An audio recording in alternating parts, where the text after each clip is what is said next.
Derivatives trading involves substantial risk of loss and is not suitable for all investors. Past performance is not necessarily indicative of future results. Good morning. How you doing? You guys all ready to make money today? You ready to lose money? I mean, both are going to happen to you, right? You're going to be ready for both. That's all I'm saying. Come on. Camera could be a little bit in a better spot. I don't know what the deal is. Anyways, let's look at charts. So yesterday, we had quite a day. Quite a day indeed. The E-mini did end up moving quite a bit higher off of the Jerome Powell's testimony in Congress. And then there was the auction. And then there was the FOMC meeting minutes. And they actually went up off of the FOMC meeting minutes as well, but they didn't make a new high. And closed at the point of control 29.97 in the equities. And then in the overnight, they've pushed over to the higher end of that range. I think maybe we could see some more upside here now. Now that we're, holding. I mean, we didn't close above 3,000. I'm going to guess that there might be some selling coming into the equities this morning, trying to get them to open below 3,000.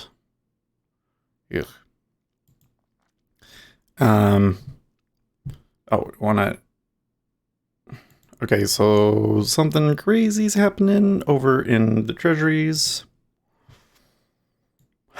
Anyways, in Treasuries, they also moved up. They did not get up to the top end of the range. We're still kind of in an area of balance, in fact. I think... I don't know what's going on. That's weird. I think this should move higher simply because I am seeing... I'm seeing them trying to push it. Are they going to mess with this Powell speech again today? It says 10 a.m. Eastern time. Okay, good question. Let us go to Forex Factory and see what it says this time. Thursday. Ooh, we have CPI news coming up. That's a big deal.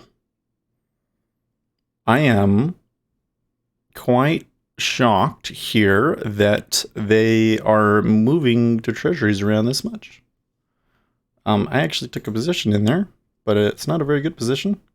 They tried moving in against me. What's with that? Okay, the CPI is a big deal. CPI is a big deal. CPI more important than the Federal Reserve Chairman. Due to testify on the semi-annual monetary policy report before the Senate Banking Committee in Washington, D.C.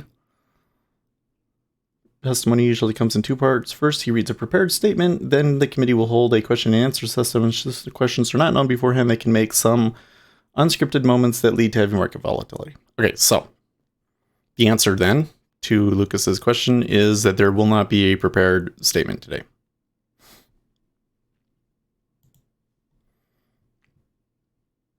So, cool, not cool, I guess, whatever. It's kind of whatever.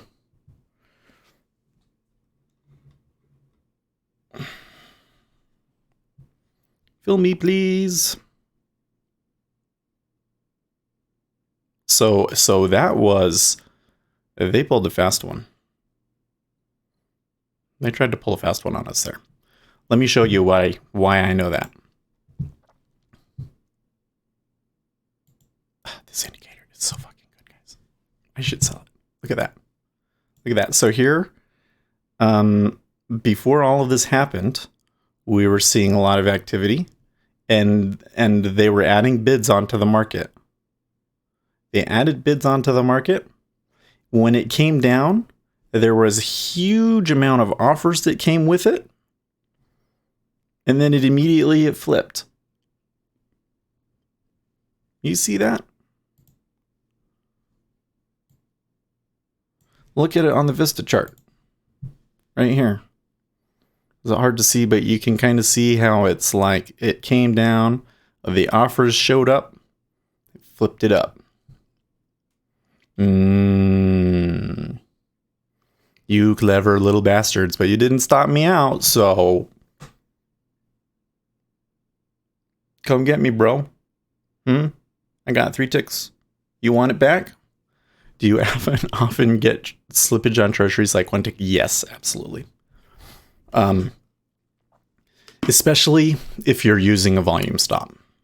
If you're using a volume stop and you get stopped out for the 4 full, or for the, the full stop, pretty bad. It's actually maybe like, I want to say like a third of the time I'll get stopped out for 5 instead of 4.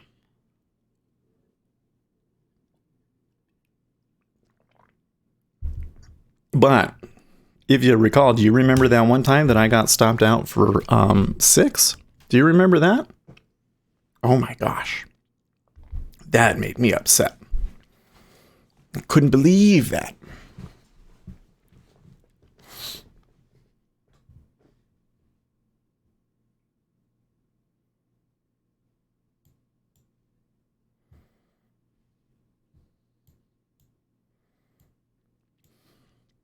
So that was, it seems to me that the Treasuries want to buy. And they're going to do everything they can to convince us that it's going down.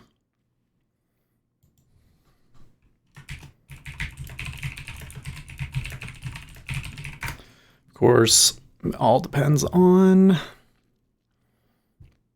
CPI.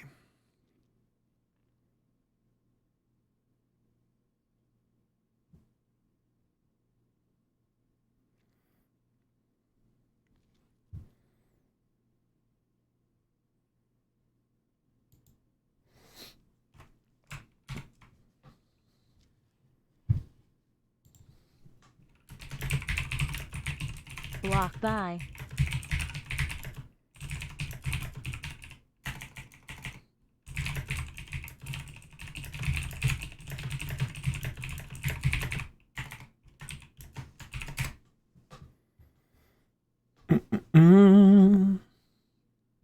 Got a good number of people watching today. By the way, I did, for those of you guys that were staying late, I did take that thing off at the view up. I decided, hey, what happens if we hold it till the close? Well, nothing, you get the view up. I am learning this volume profile thing. It is starting to make a little bit more sense to me. For instance, why would we buy 14.5 this one? It seems like they could break out here, though. I mean, the way that it pushed there that time and everything. I wonder, does somebody have the goods on the CPI? Because that's some crazy spoofing going on.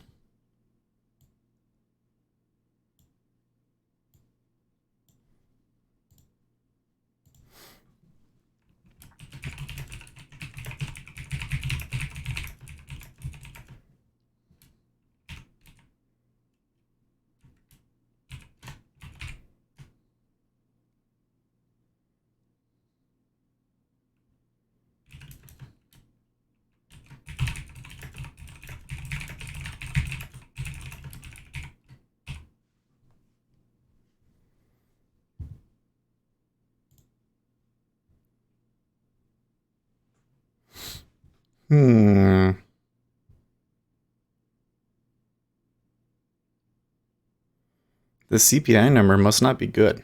That's my guess. That's my guess.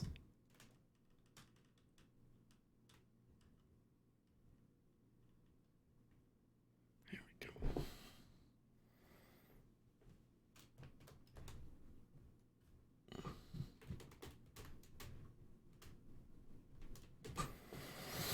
There.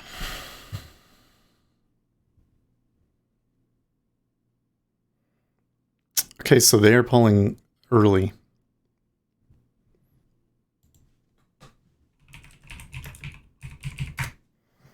They are pulling early.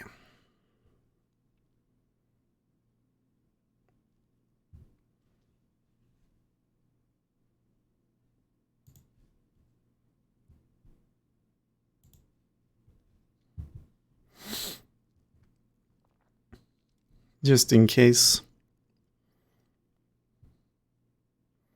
Put a little something, something there. See what happens.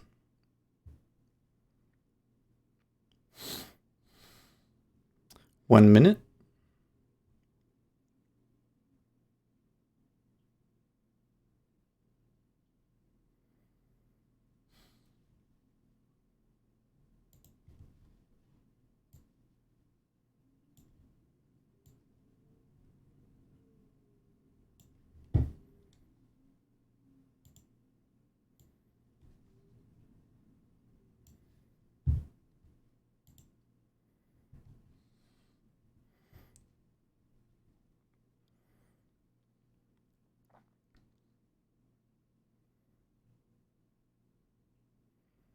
Okay, 10 seconds.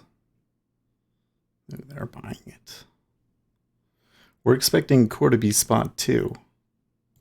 Core is the number excluding food and energy. Damn. Sucks.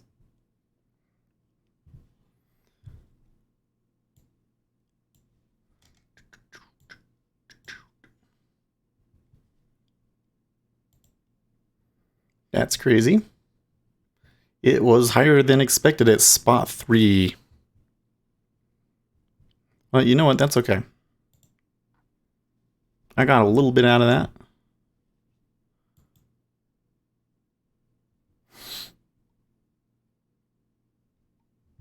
It actually claims that I got... Whoa, wait, what? How did that happen? Wow. What? Wait. Market filled.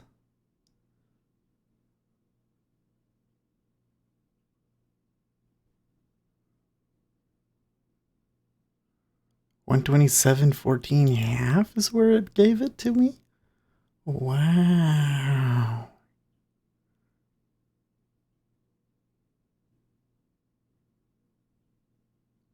No, that was filled.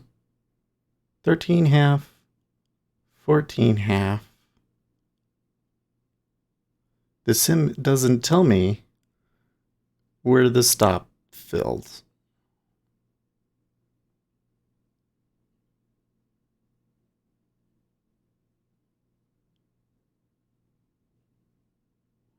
Now I'm super confused. Well, I mean, I'm not talking about the action. I'm talking about how I got.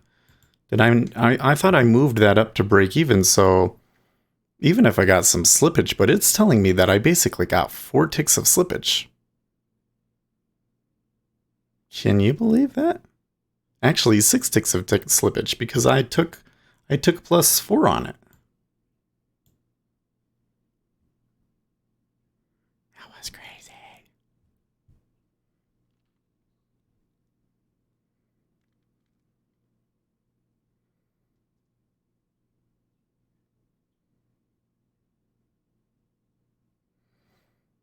Everything's down.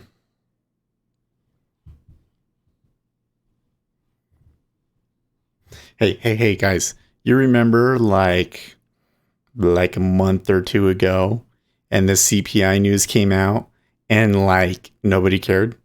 You remember that? You remember that? Oh, good times. Good times. Holy crap.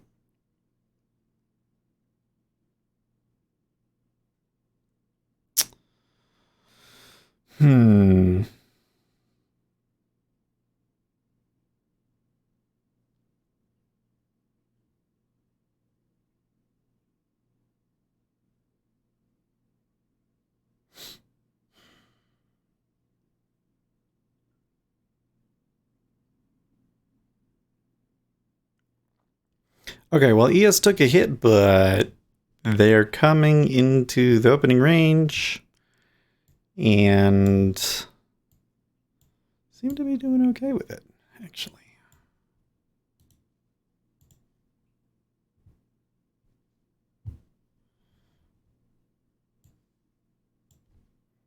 Oh, that's right. It's the wrong one. Okay.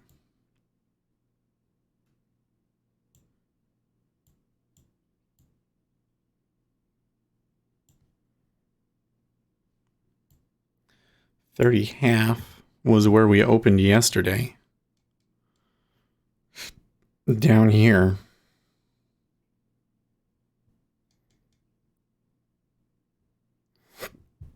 Let's load our levels, huh?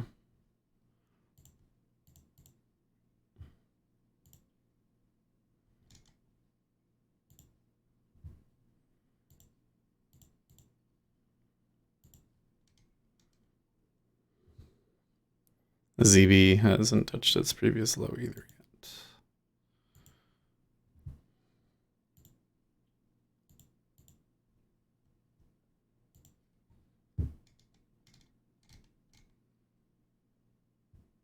For some reason, there's a problem with the bull bear zone indicator. It doesn't give me the low correctly. I think it's because I need a 3-session template. Where's John? I need that 3-session template.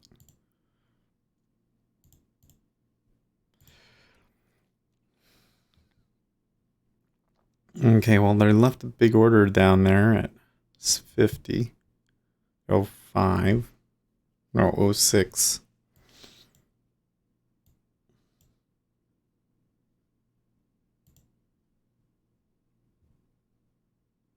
I can see a lot of market participants did something there.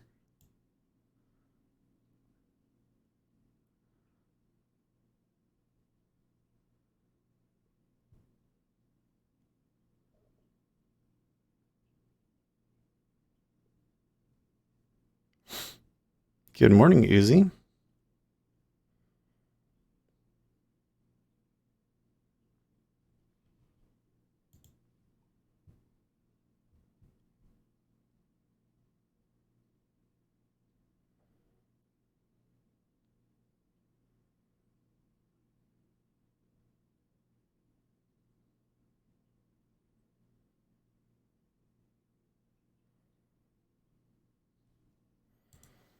Equities did seem to take it in stride, didn't they?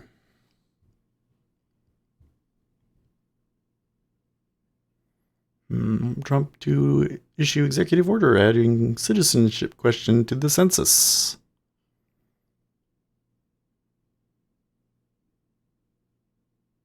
The index for beef fell 1.3%.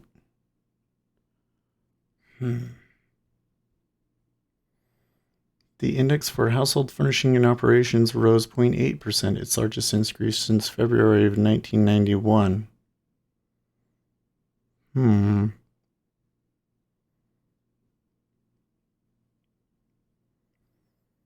Why would that sort of stuff be coming into the number now?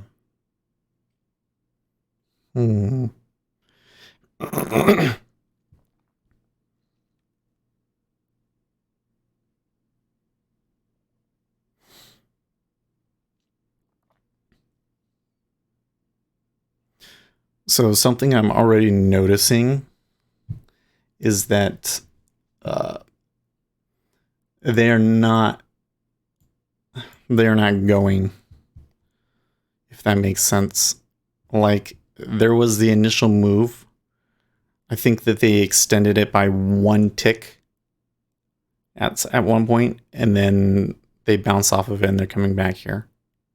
So it's like they're playing this game with your expectations, where yesterday it moved and then there's the CPI, so we think, oh, it should just be going crazy. But I think now if I take another one, I need to be a little bit more conservative and maybe be just looking for the 4 to 6 instead of like the 12 to 16.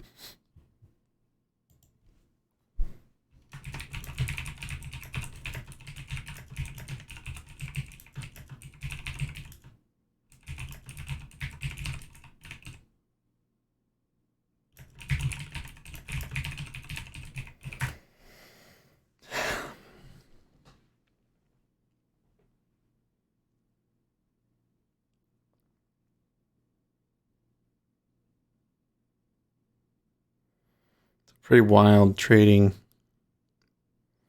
Interesting that it's still that the 10-year still says buy based on the bids and offers, probably because of that big one that's down there.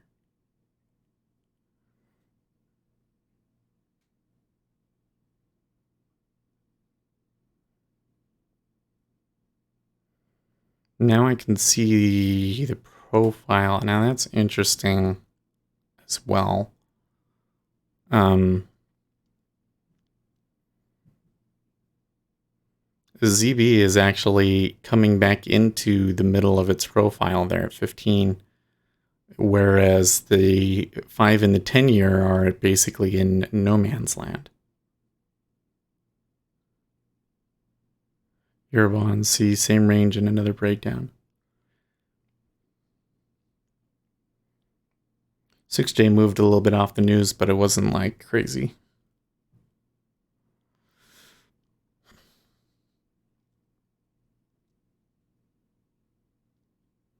So is this whole move going to retrace?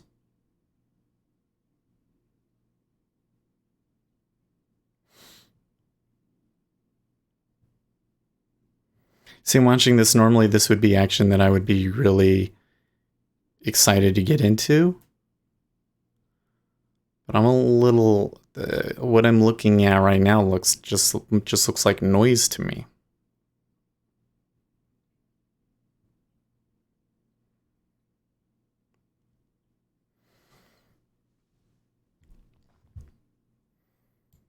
Well, that looks overextended, but market is very clearly biased down, very sensitive to hawkish clues. Looks like I don't want to fade on the upside. Yeah. Although there was some selling there in CB.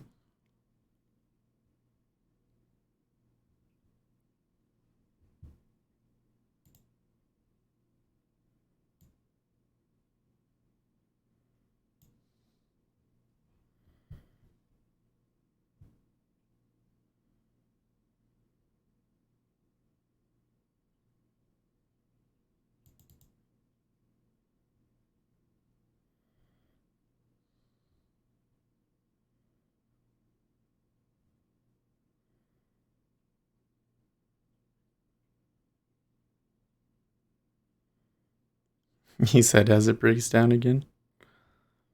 I don't know. So I just took a short there. But look, it's threatening both ways. Kind of just depending on whether the 5 year is ticking up or down.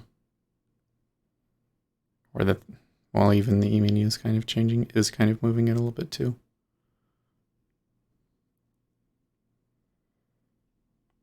Now, I didn't see a huge change in the spreads during that, but now I am seeing some heavy selling in the 30 year. Some pretty heavy selling in the 30 year.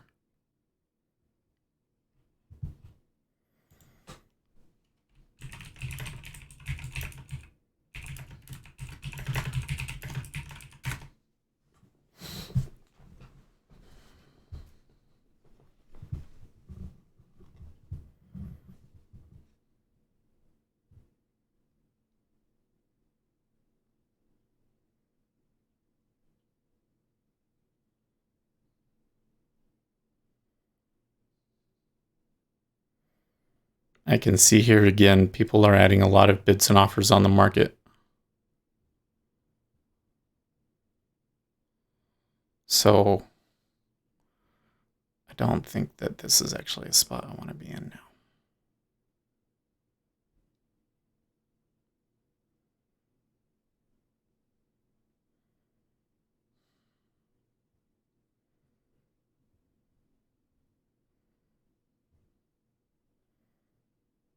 It's not the most encouraging right there either. It's not holding.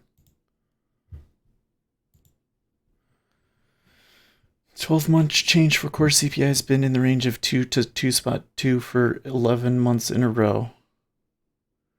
Dear Federal Reserve, when do you raise your inflation target above 2%?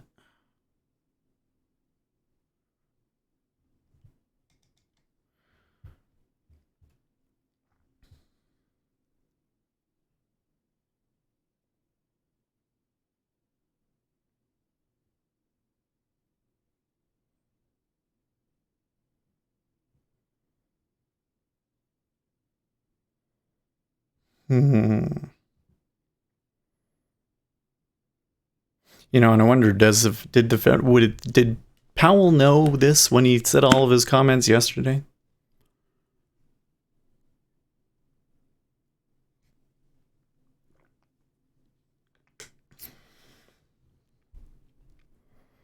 I'm kind of stuck between sell all of the things and it's a nothing burger.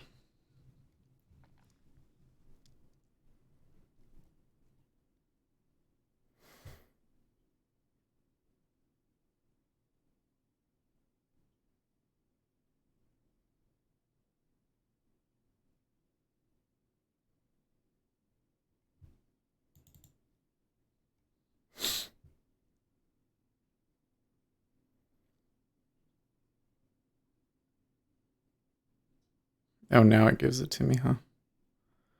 Gonna be a wild one. Yeah.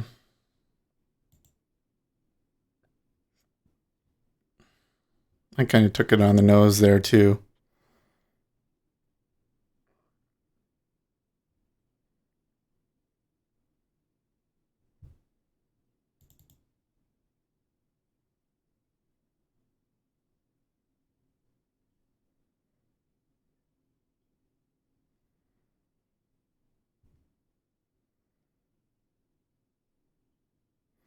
This market looks bracketed now.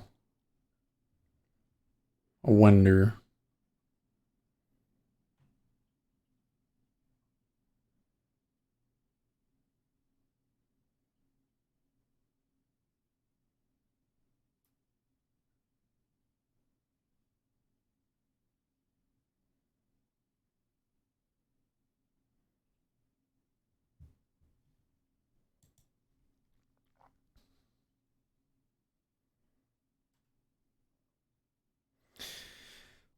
Equities still kind of look like they want to buy, surprisingly enough.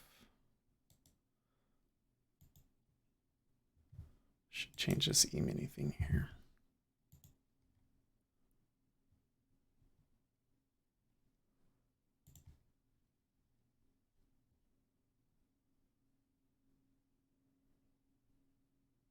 Come on.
Fill me.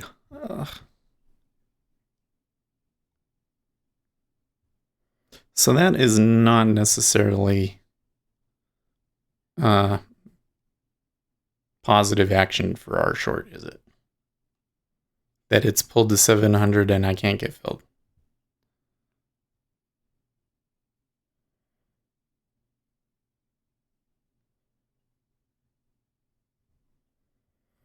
Initial balance is in the middle of the day's range with no clear direction one way or the other.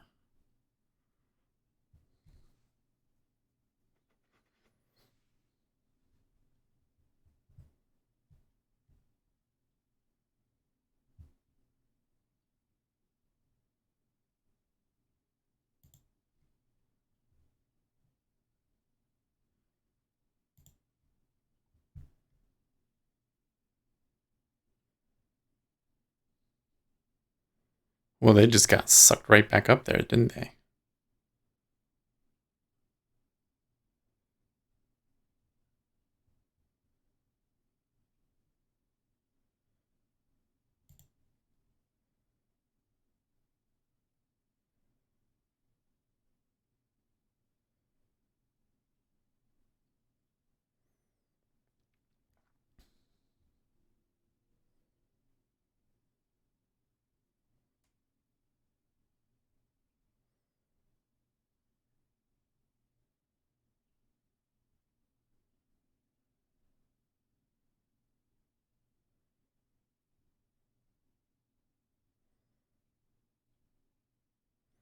Could pass and normalize after this 30-minute bar, but she's ugly right now.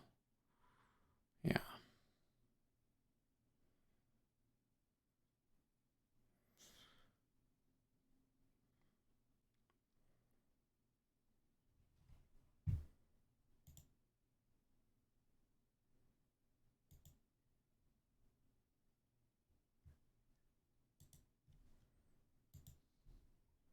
I need to fix up these lines I don't want to see.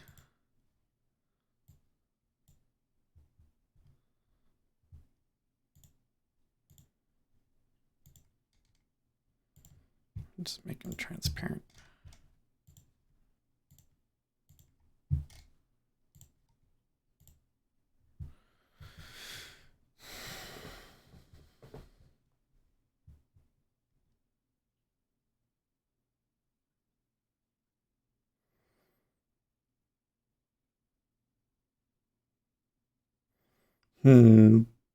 Blaine, and I don't know who this is, but his name is Blaine, says when markets grasp that lower rates won't be supported by growth, get your hard hats ready.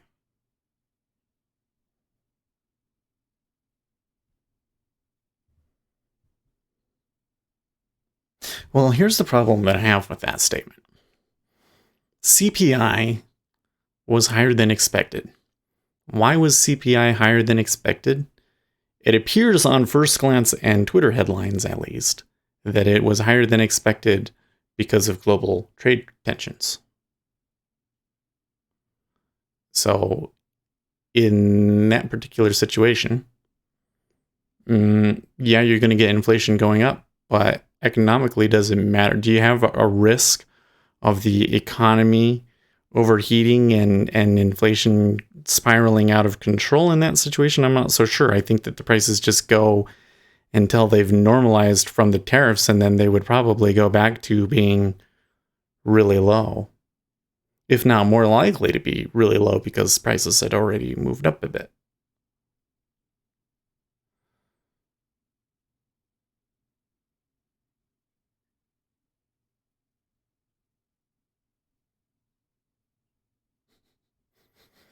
Democrats had to quickly take down a tweet called "Kids in Cages, Inhumane Treatment at the Border" because the horrible picture used was from the Obama years. Very embarrassing.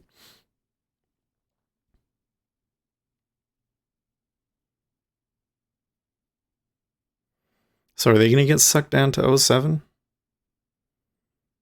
Target's actually in a pretty good spot, volume profile wise at least.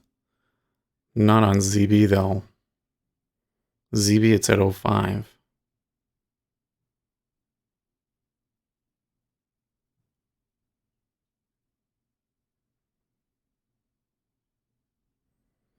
And you can kind of see some volume here. Trying to hold it.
Okay. They're going to take out the bottom now? Uzi has his downside target at 153.28.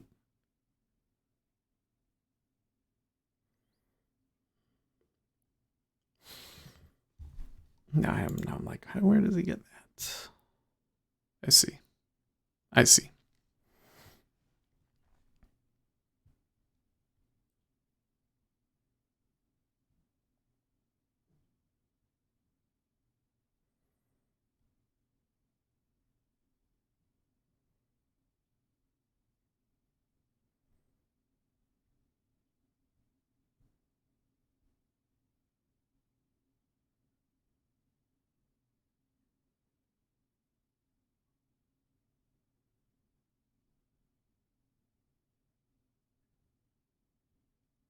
Hmm.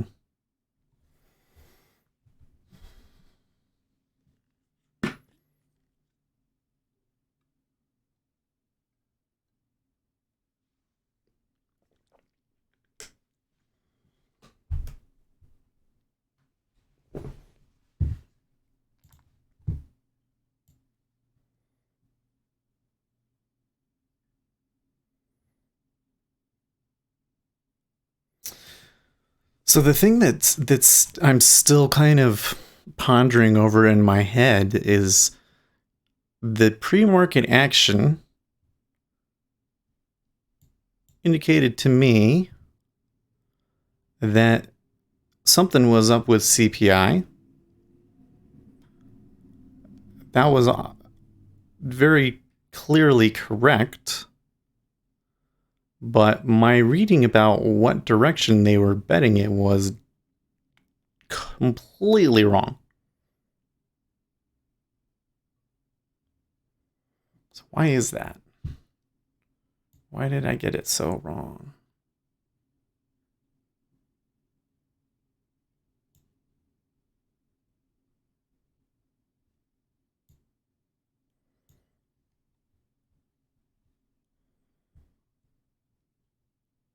Please, please, please, please, please. Come on.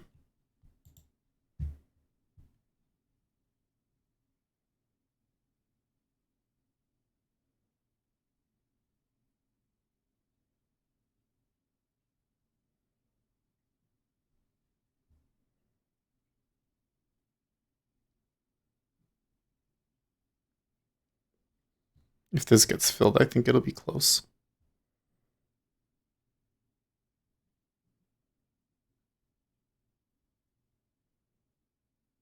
If it doesn't get filled, it's already close, I guess. But look at that.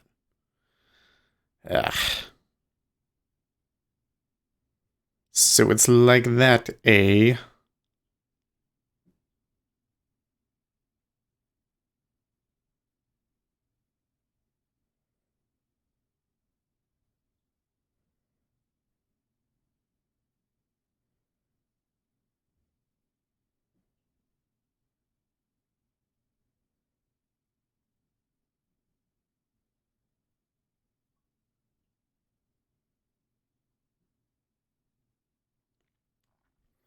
So that kind of sucks because I had a spot in the like I was going for what was the middle of the profile, and then they built up the profile a little bit, one tick above me, and didn't fill me.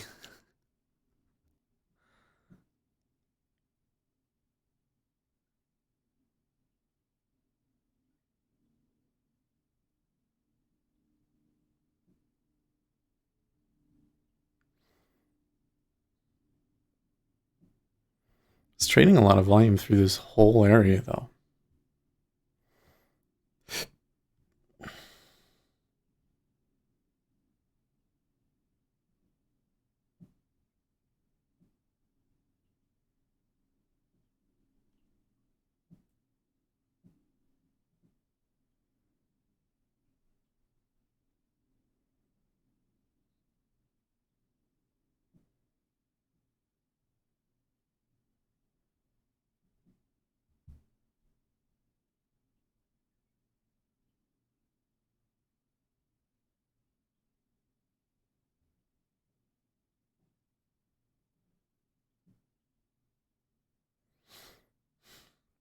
And the other thing is I was kind of excited to come in and take some more trades in the E-mini because I thought, hey, we should be buying. Well, We're still above yesterday's high. Not above yesterday's high, but above yesterday's close. And we're above the opening range, and so the probabilities in the E-mini favor long, but the news makes it incredibly difficult for me to predict what it's going to do.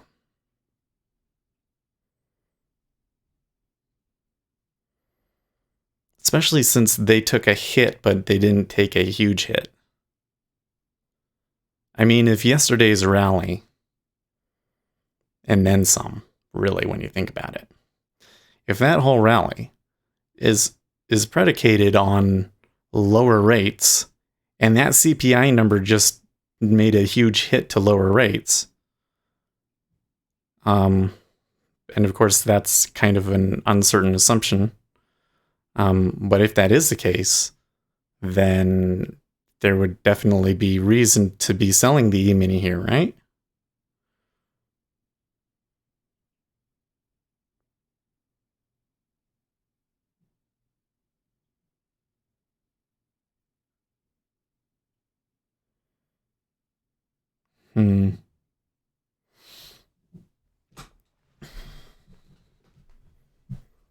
It's looking like I just missed my stop, just barely. That's unfortunate.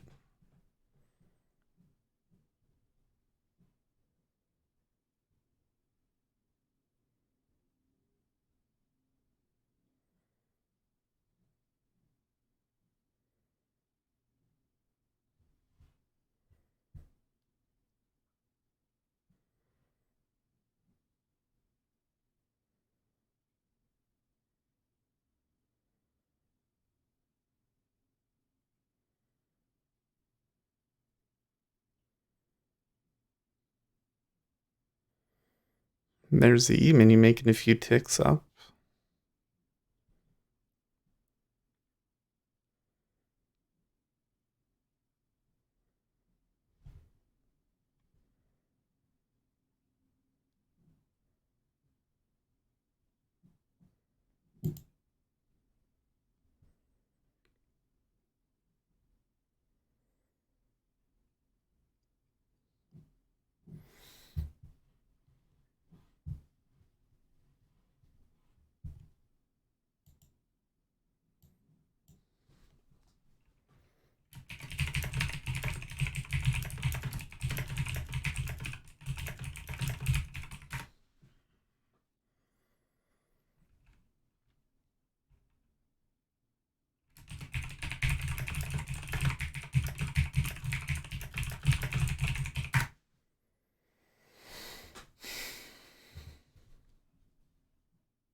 The market's just kind of oscillating here. I kind of think that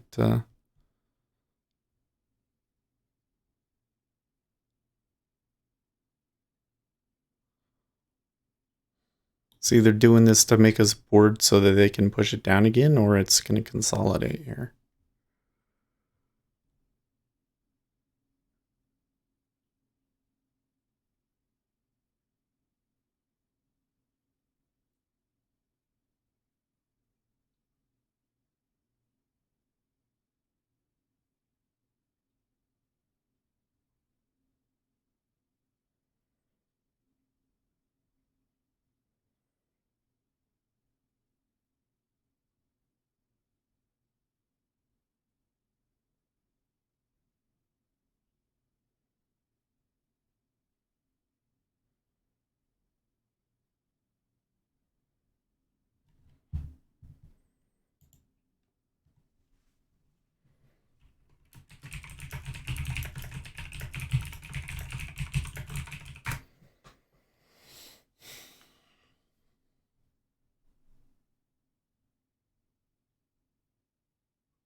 I don't know what to say to you guys right now. Just looks like noise.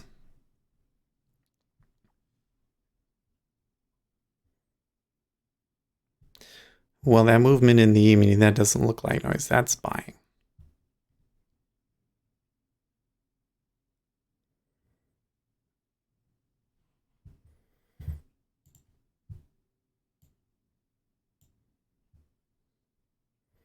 Kudlow says talks with China are continuing.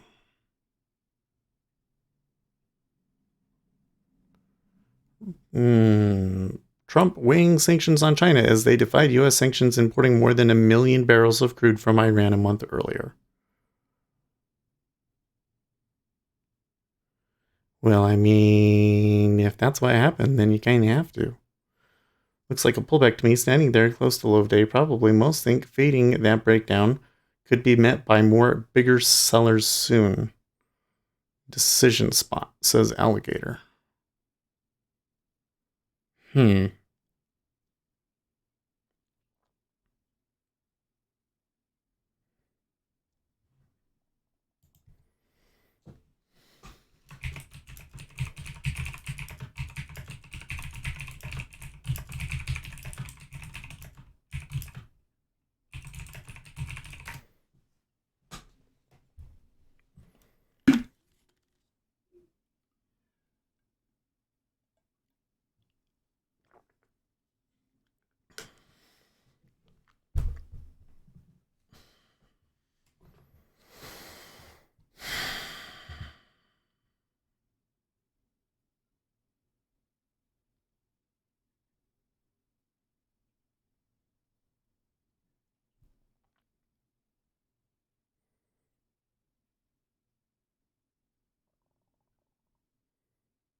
Maybe a turn here.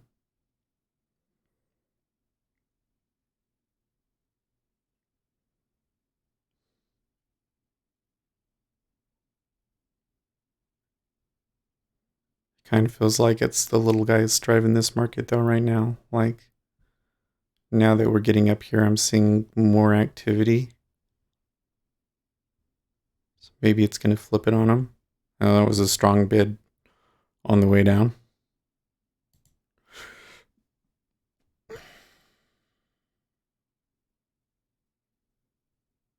Yeah.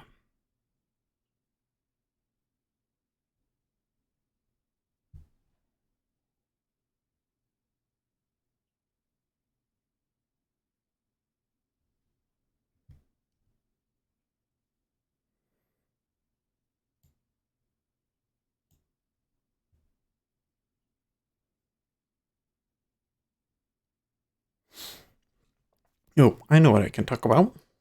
So I was doing some backtesting yesterday on the E-mini. And I tell you what, backtesting on the E-mini is such a pain, backtesting over this past 6 months, because it has basically been nothing but buying, that it's like if your strategy is just you buy every day at a specific time, you'll have a profit factor of like 1.15 or something like that. Which really skews your results, right? So I'm sitting here trying to find something that's like, okay, well, what would be like a strong short in this environment? I actually found one that was okay. But I was trying out the price action swing indicator, and I had found some ways to get some actionable signals out of it, but they were like the opposite. It was like, it's a buy day, and the price action swing oscillator is telling you that we just had the end of a swing down and now we might have a swing up and all of this sort of a thing. And I could sell that and make money.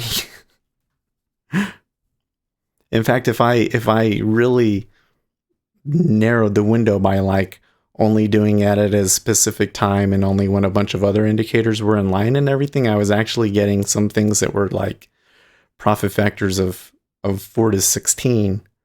But not very high, very, very low probability on that in terms of like the probability in NinjaTrader tells you how likely is that result to be accurate. And it's basically saying that because of the number of plot points and all of this sort of a thing, it wasn't very likely to hold because you need more data. I use that price action swing indicator in my run range chart, but only so I can measure swing sizes. Yeah, which seems to me to be an important thing when I was looking at it yesterday for trading, because you can kind of use that to figure out what your potential profit might be.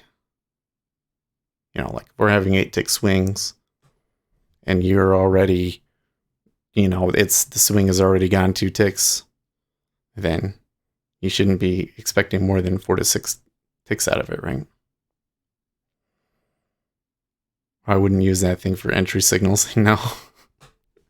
But that was the thing. That was the thing, is that like it was like negative edge. It was like the first time I back tested it and I looked at it, I was like, I swore out loud. I was like, what the? You're telling me that this thing that so many traders put on their, so many scalpers put on their chart to use as a bias for direction is like wrong? I even did it like, there's this thing you can, it's really weird because in the code, there's a whole section of the indicator. I'm talking about the one that's on futures.io that Poncho made. I think it was Poncho. There's actually a variable in the file that isn't available to the user to configure from the indicators screen that completely changes the way that the indicator works, so that you can use it as a signal for if there's a double top, double bottom, and if it's, you know, making higher highs or lower lows. You are sharp today with those shorts. Well, I've only done one. I take that back. I did sell one at 09.5 before.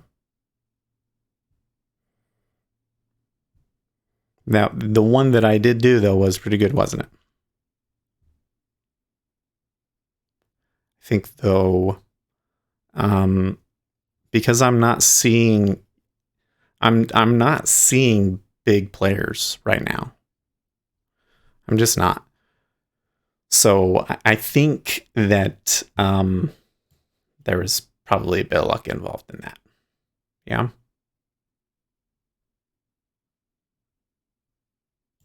I do see that the ask or offer activity appears to be more.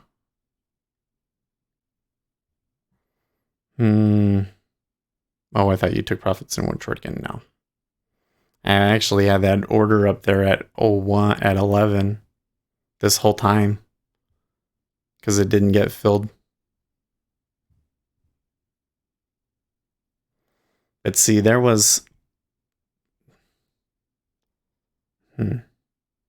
Okay, so that time, there was a bunch of offers put on.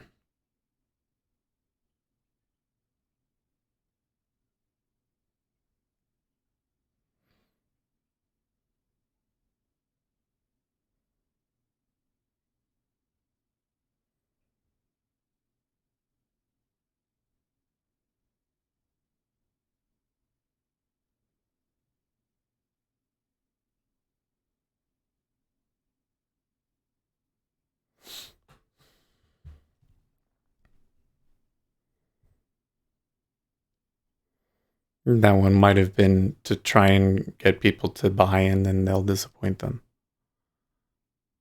Might be. Oh, I don't want that order in there.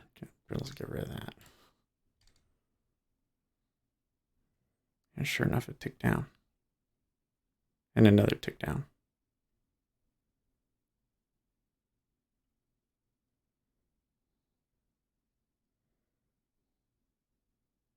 See, it's like it goes 2 ticks up, and then all of a sudden, there's like 400 lots trying to sell it.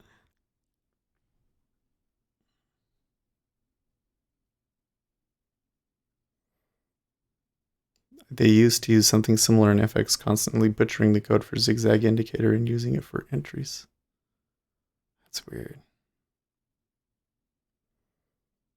Well, Pancho designed the indicator pretty well, so I didn't have to change anything in it to be able to use it for entries. It's just that the oscillator version of the indicator, by default, it shows you volume for the swing. You know, each thing, it shows you that volume, and it goes up and up and up and up until the swing ends, and then it goes back to 0.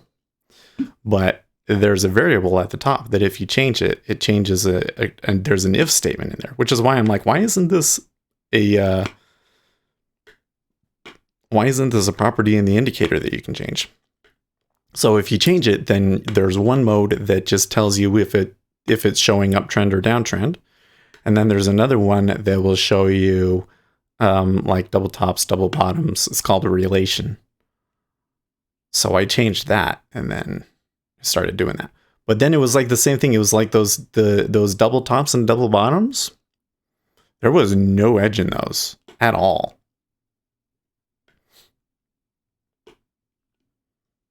I was really shocked. I thought that there would be teeny tiny little edge that was maybe equal to like, you know, what you would make from commissions or something. No, it was a bad thing to follow.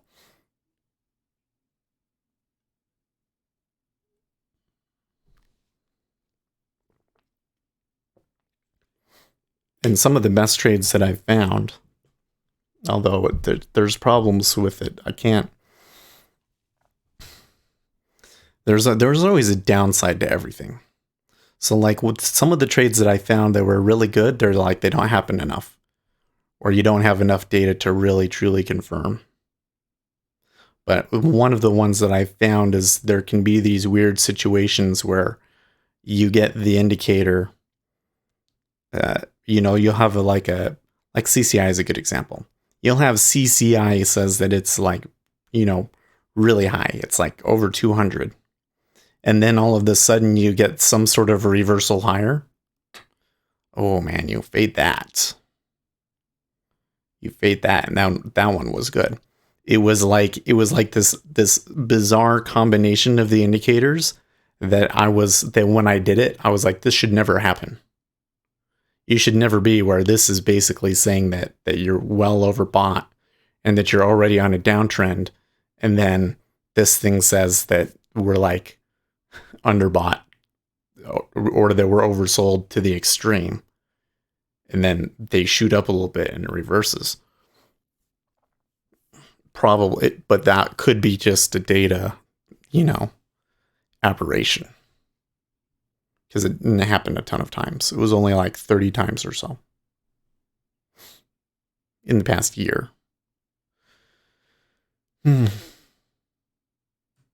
My time playing with that years ago taught me to never use anything like that for entries. Yeah. Well, I've certainly used things like higher highs and higher lows as, you know, oh,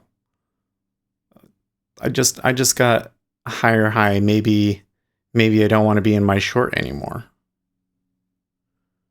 But now, I'm kind of looking at that and I'm saying, oh, that either doesn't matter or it's the exact opposite.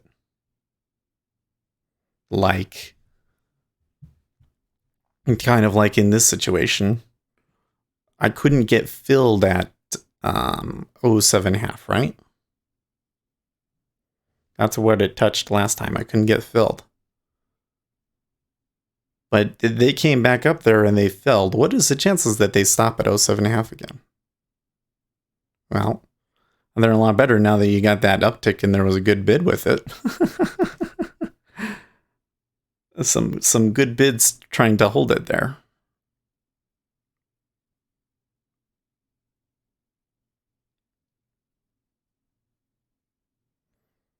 But my take now is that it's actually likely to go through it at some point. Like right now, the indicator is painting a double bottom in ZB on the one range chart. Yep. Yep, I see it too. And in ZN, it's the same thing. And I can see myself looking at it and being like, well, that 07 half has held 3 times now, actually. That must mean that it's a good buy now, right? I don't think so. There was definitely, they definitely turned it there with bids, though.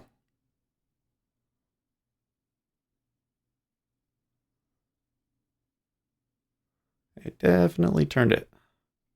Now, if they get another tick down, then the gig is up.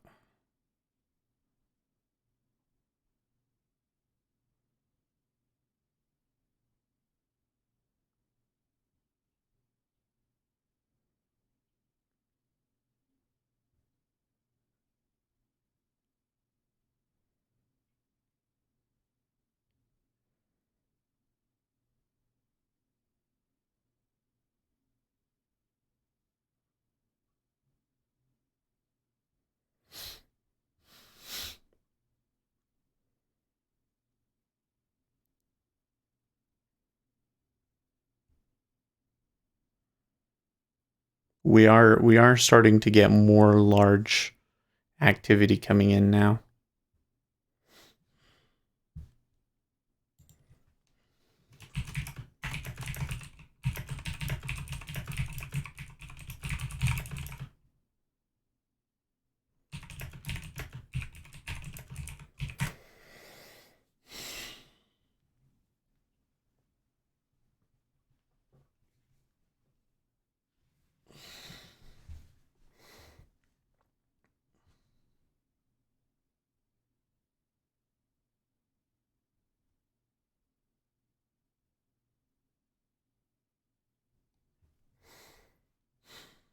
So we're stuck in the middle of a range. But at least I caught the edges of it really good. I caught the edges of it too well.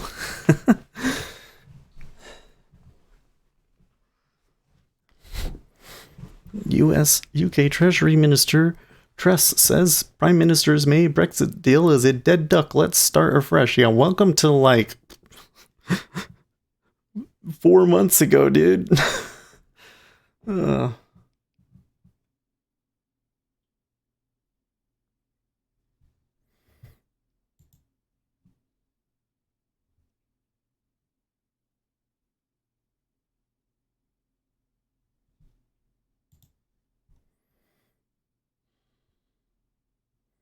ECB's Villeroy says that Facebook's cryptocurrency Libra raises many questions. So I just don't understand. You're all like, oh, Facebook is starting a cryptocurrency. We need to talk about this. But when all of these other stable coins were created and you didn't care.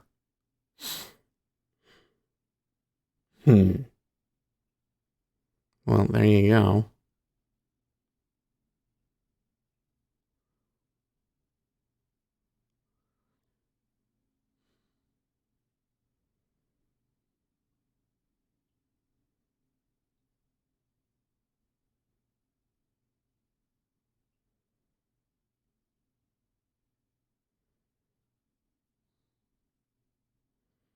You can see a bit of a sell coming into the E-mini. Like they're trying to sell it down and towards the VWAP for the open. Sorry, not the VWAP. They're trying to push it down towards yesterday's volume point of control.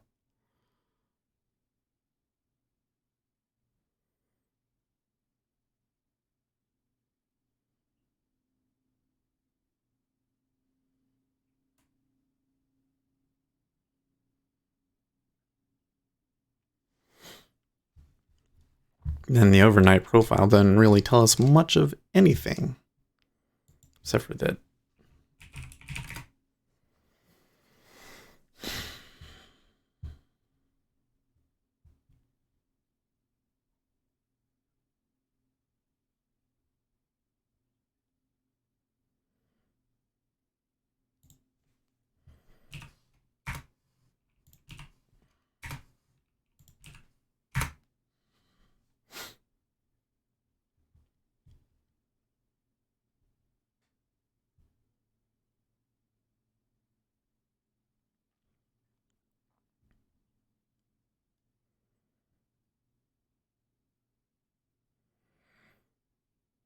I believe he can swing trade and make too much money from other data and statistics, and he has base on month and timing without even looking at a chart.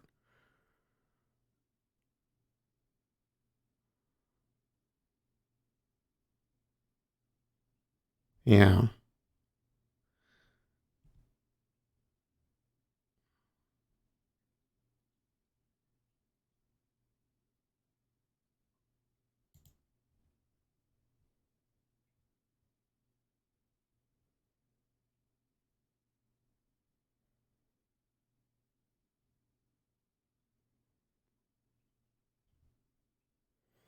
Well, I've kind of held on to this. I haven't been taking this trade very seriously, have I?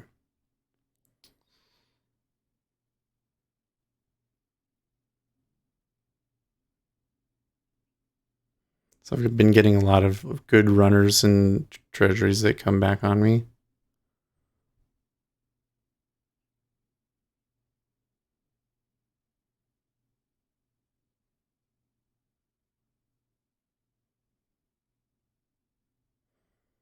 There's 80% in research, too many other stuff, and just 20% is just the chart and indicators. Well, so it's interesting. Here's the thing that I found from my own back testing. That double bottom NZV would have gotten 9 ticks. What was it, 9? 1, 2, 3, 4, 5, 6, 7, 8, 9. But then they made a slightly higher high, and now they're down ticking again. Are they going to fail again here and move lower again, or is it going to push to 11.5?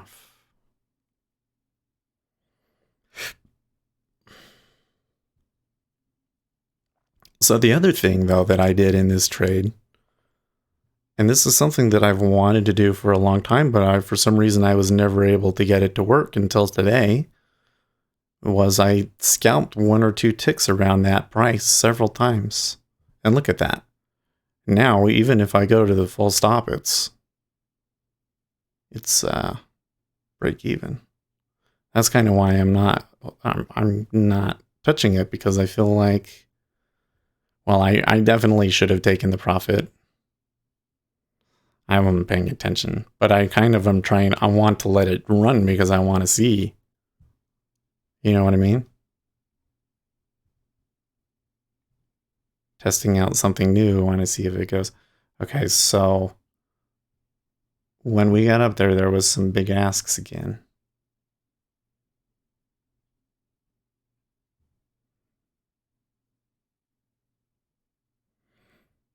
The one way we talking shit about it, it works out all right. Well, but the thing is, in my mind, it hasn't worked out yet. In my mind, until we get past 12, if we get past 12, then that would be a pretty big victory for the Bulls. And then this bottom at 7.5, I guess, is the area that the Bears need to get through. Okay, here's the open. They're buying equities on the selling. They're selling. And they're going to make a push to the VPOC at least.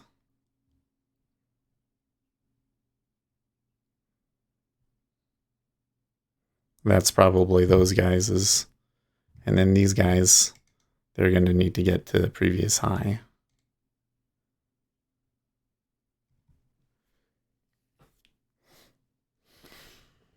Look at it. It's already stuck in the volume profile areas from the overnight session. That's funny.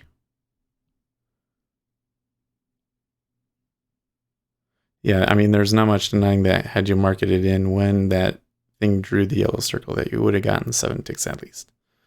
For sure. So then the question, though, is, so here's my other issue, is I'll back test.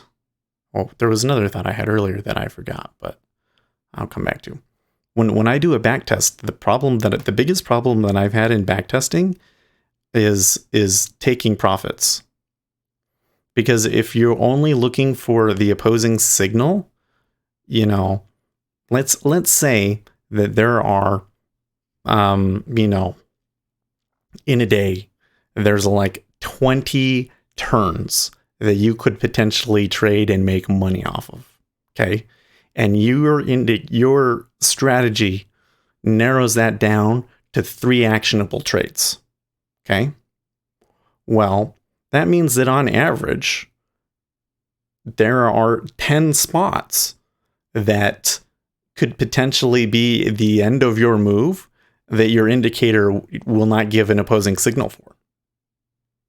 Right? So, how do you decide? It's flickering around a lot.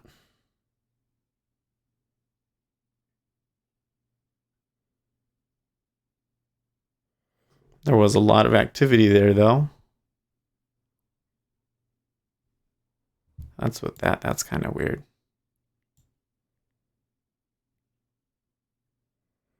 So right here at 09.5, there was a ton of people taking trades. Well, and it is the VWAP, but still.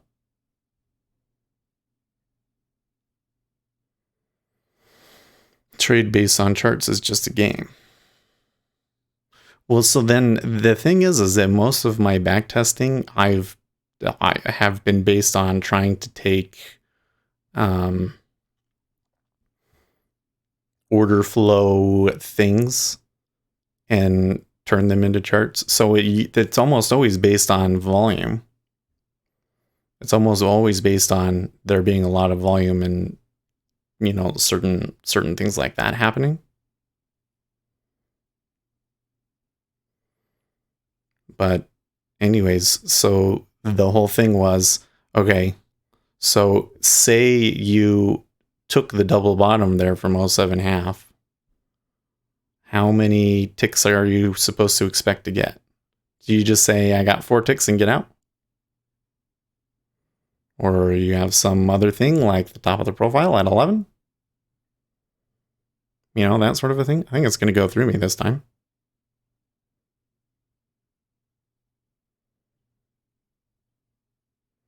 They seem to be buying it up because equities was looking a little negative. That's just curious action. It's binary.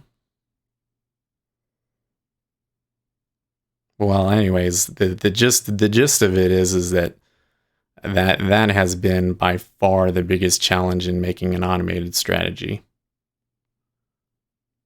And that has been by far the most difficult thing in my own trading. But the way that I do it, or my exits in my own trading, is at least better than the simulator, or not the simulator, the robot.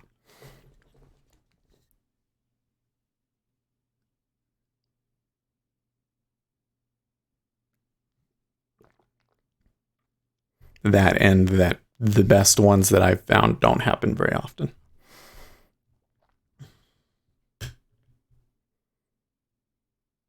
My middle mouse button was busted for the longest time, and I finally stopped being lazy about a new one. Man, it takes a while for me to readjust to being able to scroll again. Ooh.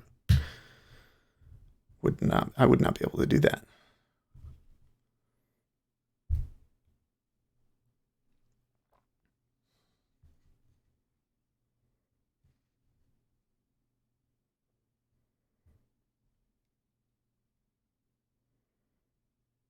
Well, it feels to me like the treasuries are favoring higher.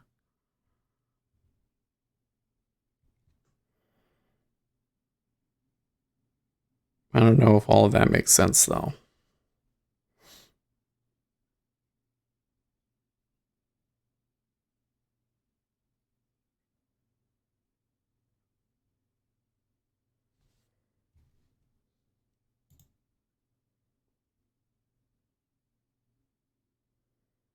I can see some bids coming into the E-mini.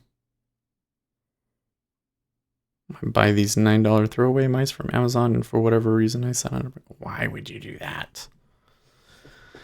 I like Zowie mice. Here's my mouse. It's pink. It's the Zowie SK2. The nice thing about Zowie mice is that they understand that the shape and size of the mouse is the most important factor behind your ability to control it, because sensors are all pretty darn good these days. So I take this one. I'm kind of a, I use my fingers a little bit. I have a very large surface to, I don't know if I can show you here. I have a very, very large surface to mouse on. There you go. That's the table. You got a down tick there. Anyways.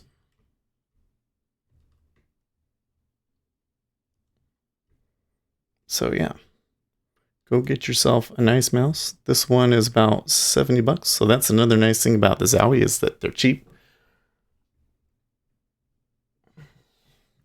Another recommendation that I would make for mice, if I may, is if you really want to spend a lot, is Logitech have these new mice, and I forget what the technology that they have it in is, but they have a new kind of wireless technology in it that is incredibly fast. And, having a mouse without a wire is a big plus. If I could get this mouse without a wire, I think it would do it. But nobody else really has as good of a shape as the Zowie, so we'll just have to wait for the Zowie to get the wireless. Okay, well, the E-mini is buying, and the Treasuries fell down there. Again.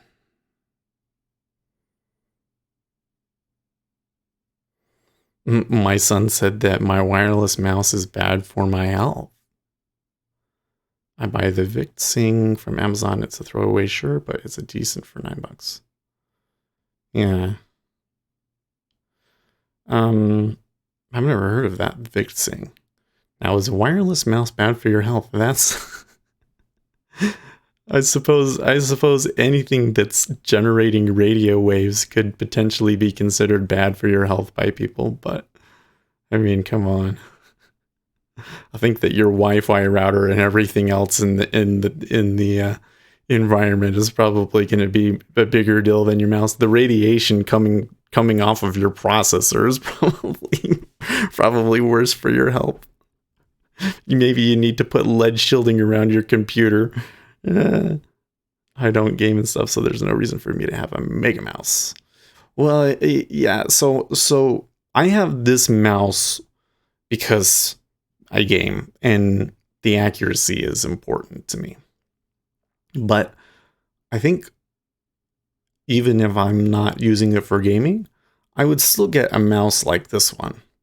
And the reason is because of the shape. And that's the thing, you don't have to spend, this mouse is $70. Like an expensive mouse is like $200. $70 is just like, that's standard. You're getting something that's a good mouse that won't break on you, but there's nothing particularly special about it. What's the best antivirus software?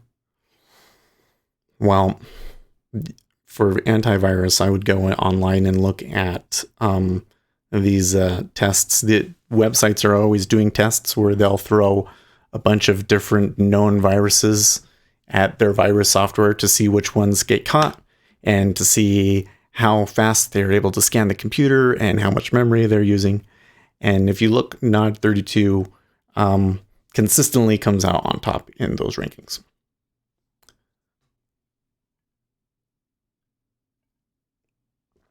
People see my trading setup and are like, oh, wow, so high tech, 4 monitors, that's crazy. And I'm like, it's all nearly 6 years old. Yeah.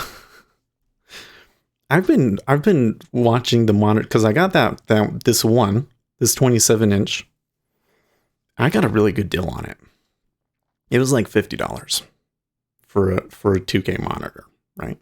Not like 2K price, but like 2K resolution monitor. And man, haven't been able to find as good of a deal anywhere else. But there's still, like, if you're willing to go to a smaller monitor, like a reasonable size, like 24-inch, there are so many cheap monitors out there on the classified ads.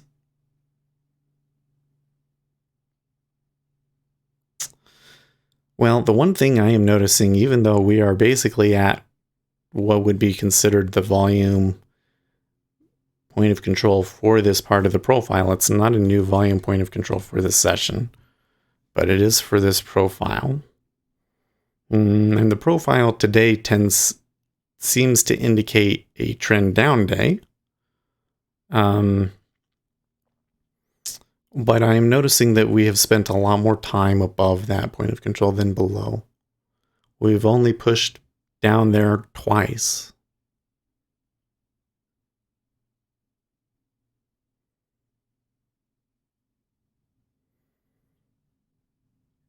I have one monitor for Market Watch, and you guys, one for charts, two for DOMs. He has all the DOMs. ES, NQ, YMCL, 6J, ZF, CNC, UP, and ZBS. So question, Uzi, do you find the DOM for 6J useful? Because every time that I go and I look at those currencies, and I look at volume and things like that in currencies, it just looks like noise. It looks to me like something that the thing that makes it move is completely detached from the people buying and selling it. Rung says, I have a mini So mouse. They'll look that one up too. Anyways, but if you have a mouse that is the right shape for your hand and everything, you can be much more comfortable and happy with it. That's all I'm saying. And you don't have to have any special bells or whistles. You look at it, it's pretty standard. It's just got two side buttons. So yeah. And then a good mouse pad, I think, matters a lot. So I have a Cooler Master one. And this material is kind of like corduroy. Which is really nice because you get a very smooth surface, but there's like no friction at all. Like the mouse just moves. If I want to move it just a teeny, tiny little bit, I can do that. I can move it like a pixel at a time. I can make really big, fast movements. I can go from screen to screen if I need to. You know, there to there. My accuracy isn't so good. I would do things like this. I'd see like these two dots and switch the cursor between those two dots and touch them. Try and do it in one movement. Well, now they are starting to touch a little bit lower. They've touched the OA half of twice now. They're still trying to hold those 7.5. There's still some defense going on here. In fact, I can see the bids coming in now.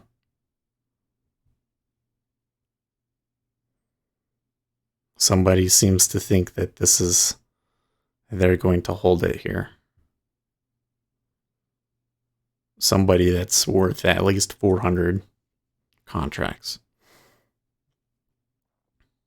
But look, the mini is buying now.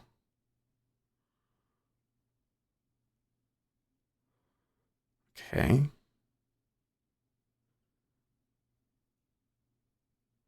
Go, go, go, go, go, go, go, go, go, go.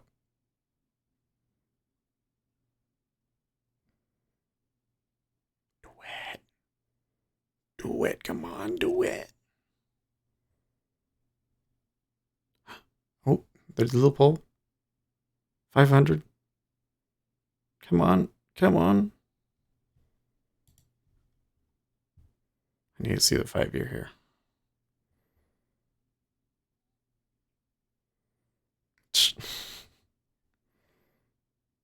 Iceberg. Reloading at 20 in the 5-year.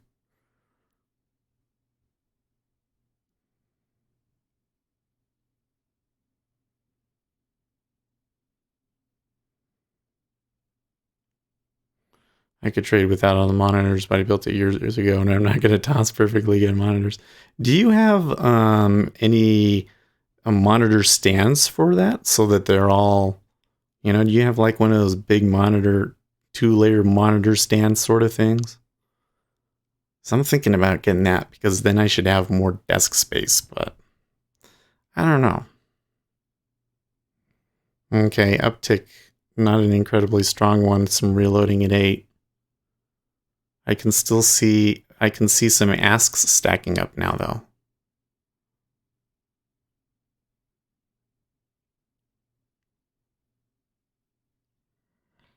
You have a big forearm thingy. Yeah. Off of Amazon. Yeah, see, that's exactly what I'm thinking about getting. But I'm worried that, because they're 27-inch monitors and all that nonsense. I've kind of just been putting it off. I've been like, when I've got this monitor, I was like, oh, I need this, because there's no room now. But it's been okay. And now I'm just kind of like chill about it. Okay, so E-mini was going, and they pulled back. Right back almost to the open.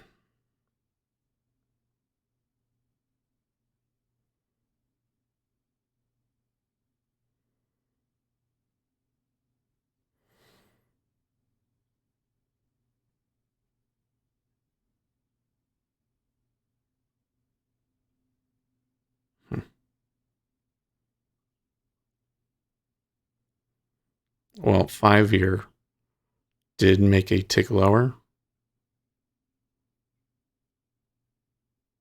But at the moment, they don't appear incredibly interested to take more than that. We are starting to trade a lot of volume at 8 and 8.5, though. So that might suggest some acceptance of price, yeah?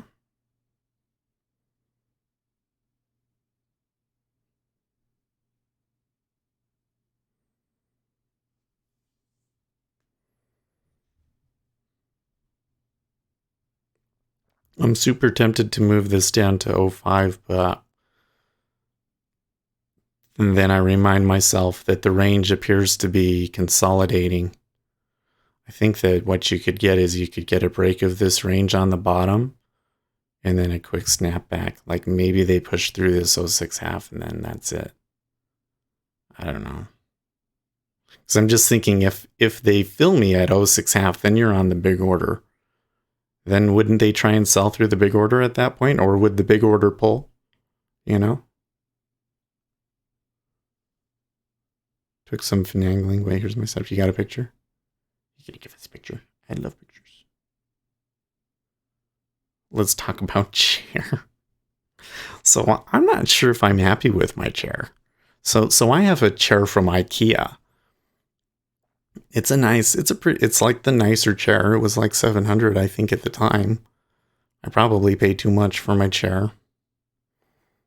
My understanding is that, IQ's already said it, that the Herman Miller chair is the best chair, is my understanding. But I've never had one. I would like to have one. I could give my stepson this one, and I could get myself a Herman Miller chair.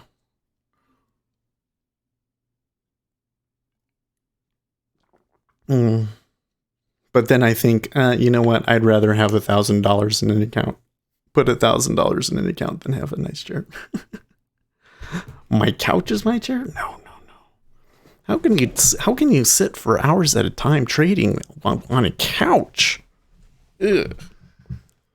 Lewis, my buddy, you're gonna hurt your back with that.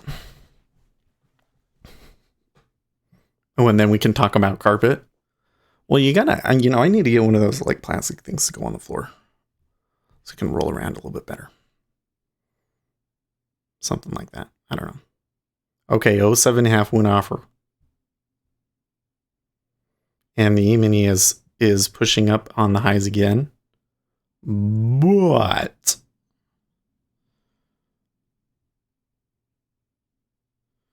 big but they might not make a new high.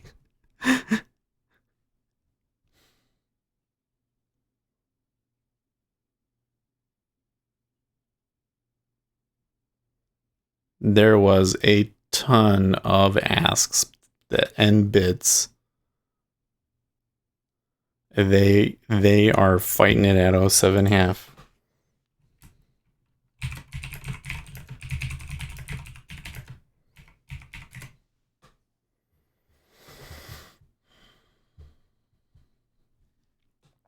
I'm wondering if by the end of this session the point of control will be at 07.5, because they clearly both want it there.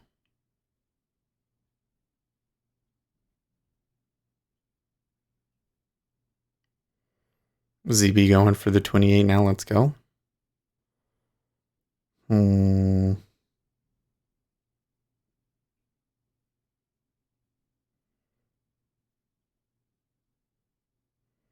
Go to resellers, it's half price. There you go. I tell you what, the secondhand market is so great. It makes you think about all of those things out there that you can't really get on the secondhand market. Okay, like for instance, I tell you, the biggest scam in the world today, in my opinion, aside from Tether, diamond rings. Holy crap. Because here's the thing. If you want to resell a diamond ring, like if I want to resell a video game console for like $200, right? I'll tell them, okay, meet me down at the Walmart. Meet me down at the Walmart. Ooh, there's some iceberging at 07. I don't know about this. I think 07 is probably where I should be taking it off. But it's not reached the targets. I'm a little torn. I'm being ADHD. If I want to go and resell a game console, $200, meet them at the Walmart, they give me $200, I give them the console, that's it, right? Okay. You want to do a diamond ring, and maybe it's like a $5,000 diamond ring or something like that. I don't know. Okay. Are you going to go down to Walmart and do, a $5,000 transaction with a ring down at Walmart? Heck no. That's dangerous. That is how you get mugged, right? We all know that. I don't have to warn you about that, right? So reselling diamond rings is very difficult.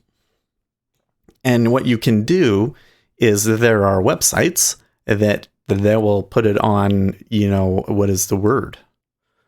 Just go heavy. No, but you could do something like you can give it to some, one of these websites or something, and they'll sell it for you. But then they put their markup on it, and it takes it up to the original price. It seems to me that if there was a true secondhand market for diamond rings that was safe and reliable, that diamond rings would probably be worth half what they are today. Because look at how much what you can get for them is not even a quarter to a third of what you buy them brand new almost. Because my wife, she still has her ring from her first marriage, and she would like to sell it. It was a custom ring, but she doesn't. We have never been able to find a good way to get rid of it. She's like, oh, this should be worth quite a bit, though, Problem with diamonds is that there's too much variation in quality, unlike gold, silver, etc. Yeah, that's another good point. So that the quality of the diamond itself.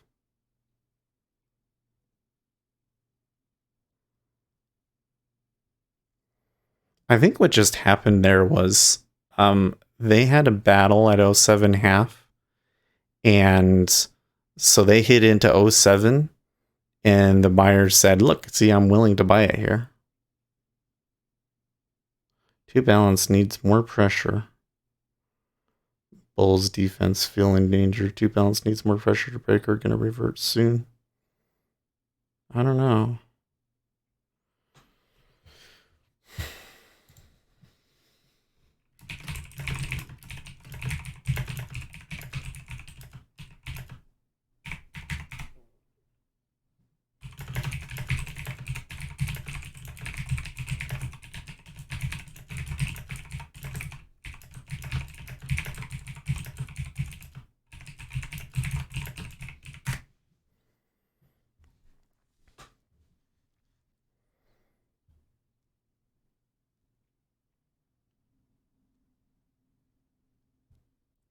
Okay. So it looks to me like that '07. Are you short at you? I went short at 11, but I took profits a bunch of times. So my break even is like way up at 13, which is kind of cool, right? But I think I should have taken the profit at '07. Why is 8 plus ticks not enough? I don't know, because I can get a 16 plus day. Why you gotta get all over me? You're probably right. Probably because I'm not taking it too seriously. I thought that I was going to come in today and that we would have a good setup in the E-mini and that I could, take a shot at that again. But I look at it right now and that's so range bound. I don't want to mess with that.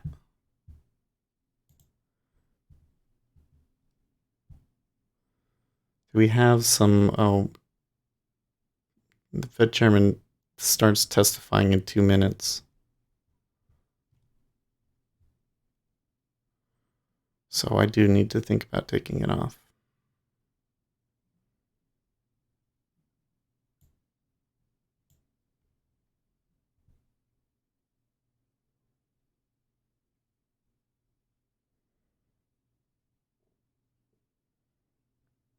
Why stay in during the Powell speak? Exactly. Especially since he's based off of what he said yesterday, he's likely to continue to be dovish.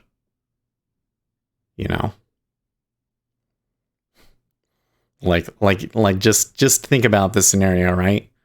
Okay, thing starts. Well, why didn't the simulator say that I just got filled there, huh?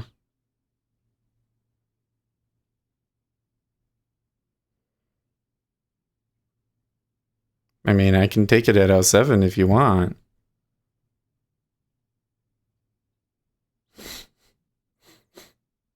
You see this? There we go.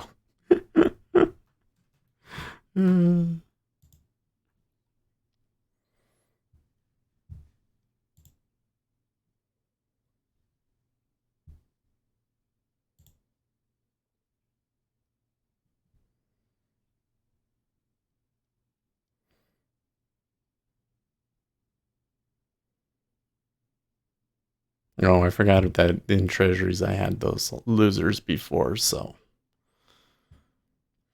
I was like, oh, I'm gonna have a 16 tick day. No, like I almost got a 16 tick trade though. Almost. Could have happened. Hey, if that had broken and that had pulled and all that, could have happened. But no. Buyer's stubborn. Ooh, Donald Trump just said something. What's this? Now the Democrats have asked to see 12 more people who have already spent hours with Robert Mueller and spent a fortune on lawyers in so doing. How many bites at the apple do they get before working on border loopholes and asylum? They also want to interview the highly conflicted and compromised Mueller again. He has said he was done after his last 9 minute speech and they had nothing more to say outside of the no collusion, no obstruction report. Enough already. Get back to work. I won unanimously the Big In Moments case yesterday. Oh, shoving it down. The Moments case confused me because I was pretty sure that he was going to win, but then it surprised me that it went as far as it did. More than 8 ticks is a successful day, yes, but I lost. Remember remember I took this one that was before the news, and I really don't understand how that happened. They, yeah, I can do it like this. Like, look. Okay, if we come back up here. Okay, so here was my fills. I was short from 13.5. And then I had the profit taking and everything here.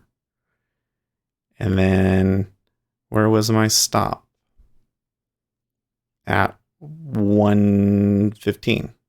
4 ticks lower. Okay. So then the 14.5 right here filled. Okay. And then here's the market order that took me out of this other one. So if the market order took me out at 12.5, I should only have -2. Right? Apparently I didn't move up my stop, which I should have done. Should have been 0. Should have been +0, right? But then you come over here to positions and it says you lost 4 ticks. So did I get 3 ticks of slippage on that?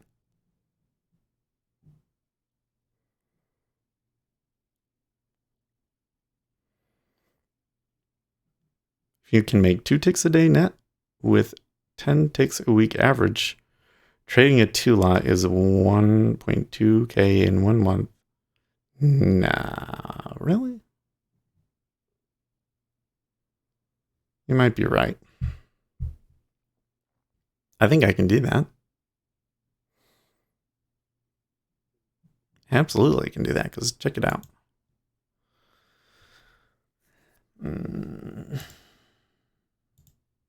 Only shows the yen.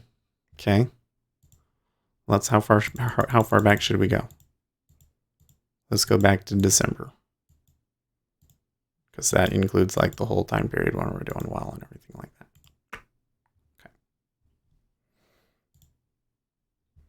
So here's all these losers that didn't get any MFE. 1, 2. Okay. Starting here from 2. Okay. Look at that. Okay.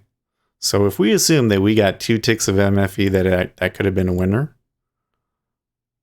only about a quarter of those win less than 2.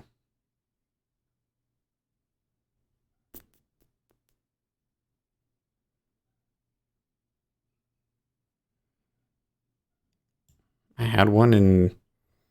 had a trade in April that made 16. No, really? Looks like I did the right thing. What's going on? Did he say something?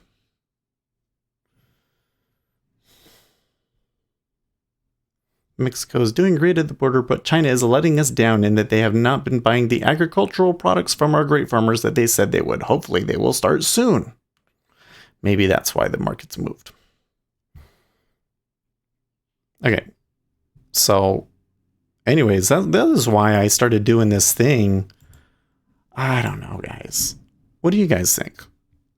Because we went through this thing yesterday where I say I take two lots, and then on the first one I take +2, and then the second one I try and let it ride, and then I probably should take it off at +8.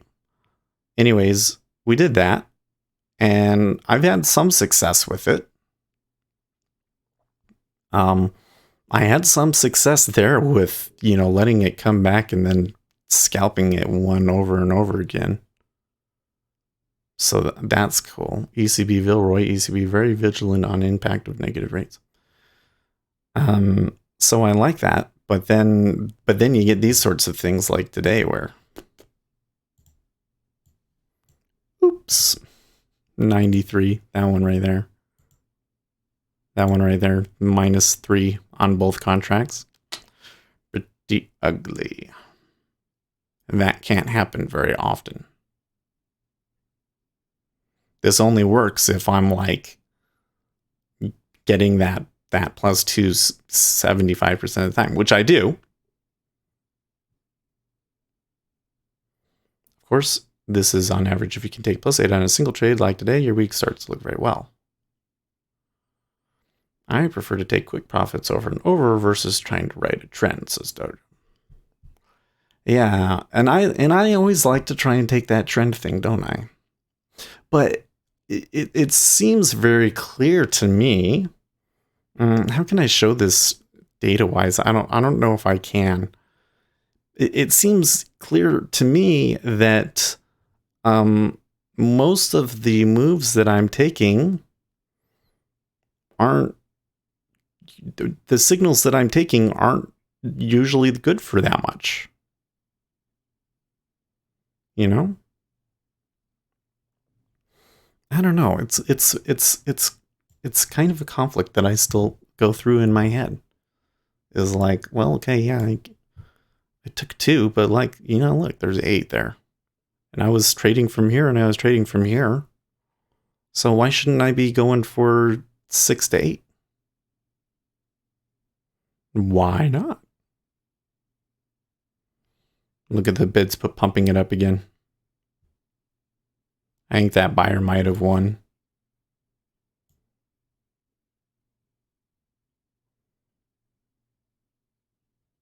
So the first time that it came down to 07, it's going to just like in review, mental note. I should be writing this shit down better.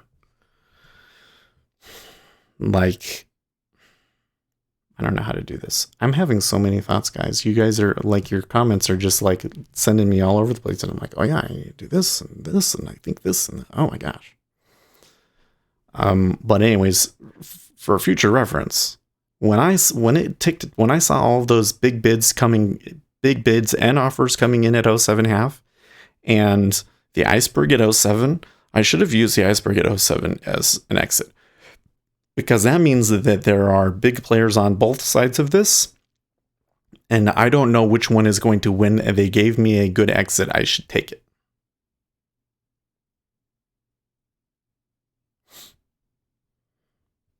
But anyways, I feel like I should, I feel like that on average in the 10-year, I should be able to get 4. And some days I can get 8. But I've also wondered, and maybe we should just start, I guess the summer would be a good time to start doing it. Why don't we just go in and say, we'll take a 2 lot and we'll give it 2 ticks and 2 ticks. And see if I put it in that time. Because I think part of the reason I'm able to get the plus 2 ticks sometimes is because I give it 4 ticks, and so it'll come against me 2 ticks and then it'll go, But I'm wondering if we just put the stop at 2 and the profit at 2, would I be able to get the 2? Looks like she wants to test at least bids are heavier, so it makes sense unless they all just bitch out. And then I'm wrong. Check the range of the day. You're saying that I should base my, my target based on the swing and everything like that? Because I've thought about that too. Well, I do kind of do that. Today, it's funny. It's funny because, the like 06.5, for instance, I was kind of trying to keep myself taking a smaller profit because it looks to me like the volatility is consolidating. And but then it moved. It gave me a really good one for some reason. Okay, Lucas, I agree, Seth. I don't mean you necessarily have to restrict to 2 ticks profits. If she gives you more, of course, you let her run. Yeah, but it's more than, let me see if I can explain. I don't think I'm doing a good job of explaining. I need to pull up Journalytics here for you. That's probably the way to do it.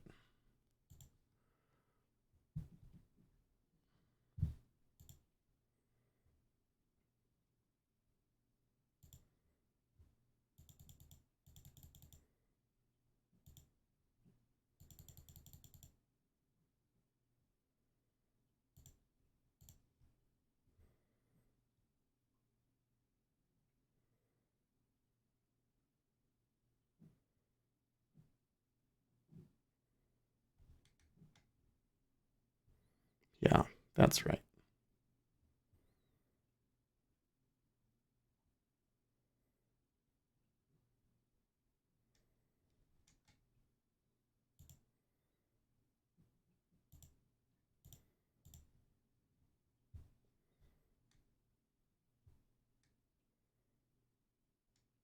Okay. So here's all the way from December, right? We did pretty good all the way through this time period. And in 4 months, we were able to make up to 1,600. And then, we started having some bad days. So when you look at this whole thing, I don't know why it's not showing me, but I think that when you compare the gross and the net and everything like that, and you come through to this, it's like almost break even. So it's like I come in and I'm able to get +2 on the day. Should I just stop?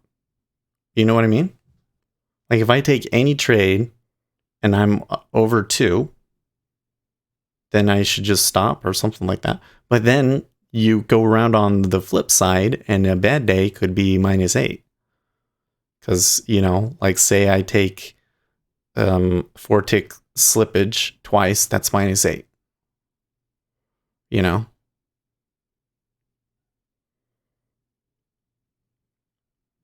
So then that doesn't really work.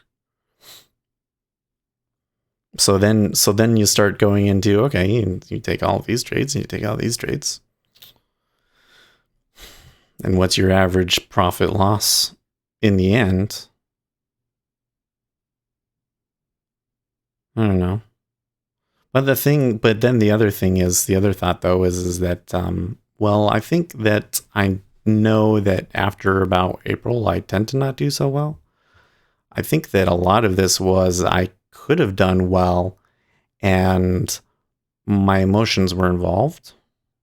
I think that there was a lot of that going in through here. Yep. It has to be average. For that to be average, you have to push when opportunities arrive. Negative days will not hurt so much then. See this day right here?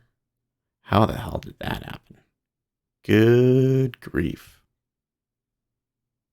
If that hadn't have happened, I'd be okay. And then all of this stuff afterwards doesn't really count because this is where I've been trading 2 lots, so it's a little bit different, right?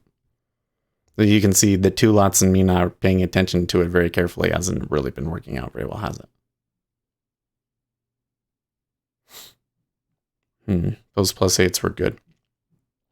Were really good. So I'm still struggling, like, how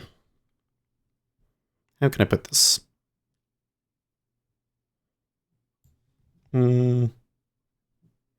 So then the other thing is that I'm like, well, if I can trade 2 lots, that would make a big difference, right? But I don't think that I can do it as I trade 2 lots and I'll let it go 4 ticks against me and I'll take a profit at 2 and then maybe a profit at 8. That's not going to work because the losses are too big. And my probability apparently is not quite good enough. But could I swing it as the 2 tick stop? I should be able to. But then, man, how often do my winners go 2 ticks against me? I'm going to say the average MAE here, if I go to my stats, the average MAE is 2.03. So that says that on average that won't work. So then I'm just back to all in, all out. I don't know. It's hard. But then the other thing is I've got this thing, this other indicator, and this indicator doesn't tell me anything that I didn't know before, and it doesn't change my strategy, but it does allow me to see something that I was not always seeing before, because it's very subtle. But I can see there at 10, there's some balance.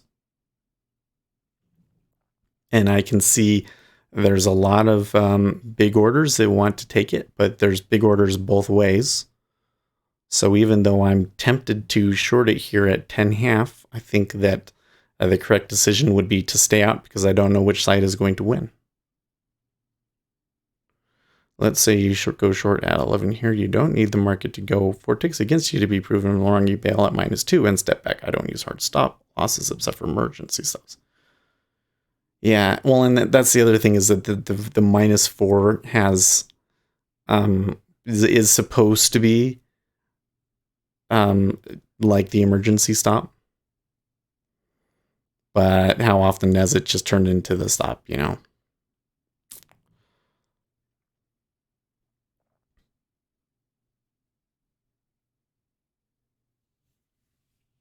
But so anyways, I think I have a place to go in treasuries here moving forward. But then it goes to the E-mini. The E-mini. The E-mini is a toughie. I'm not trading it right now because the location that it's in right now, I'm really unsure about.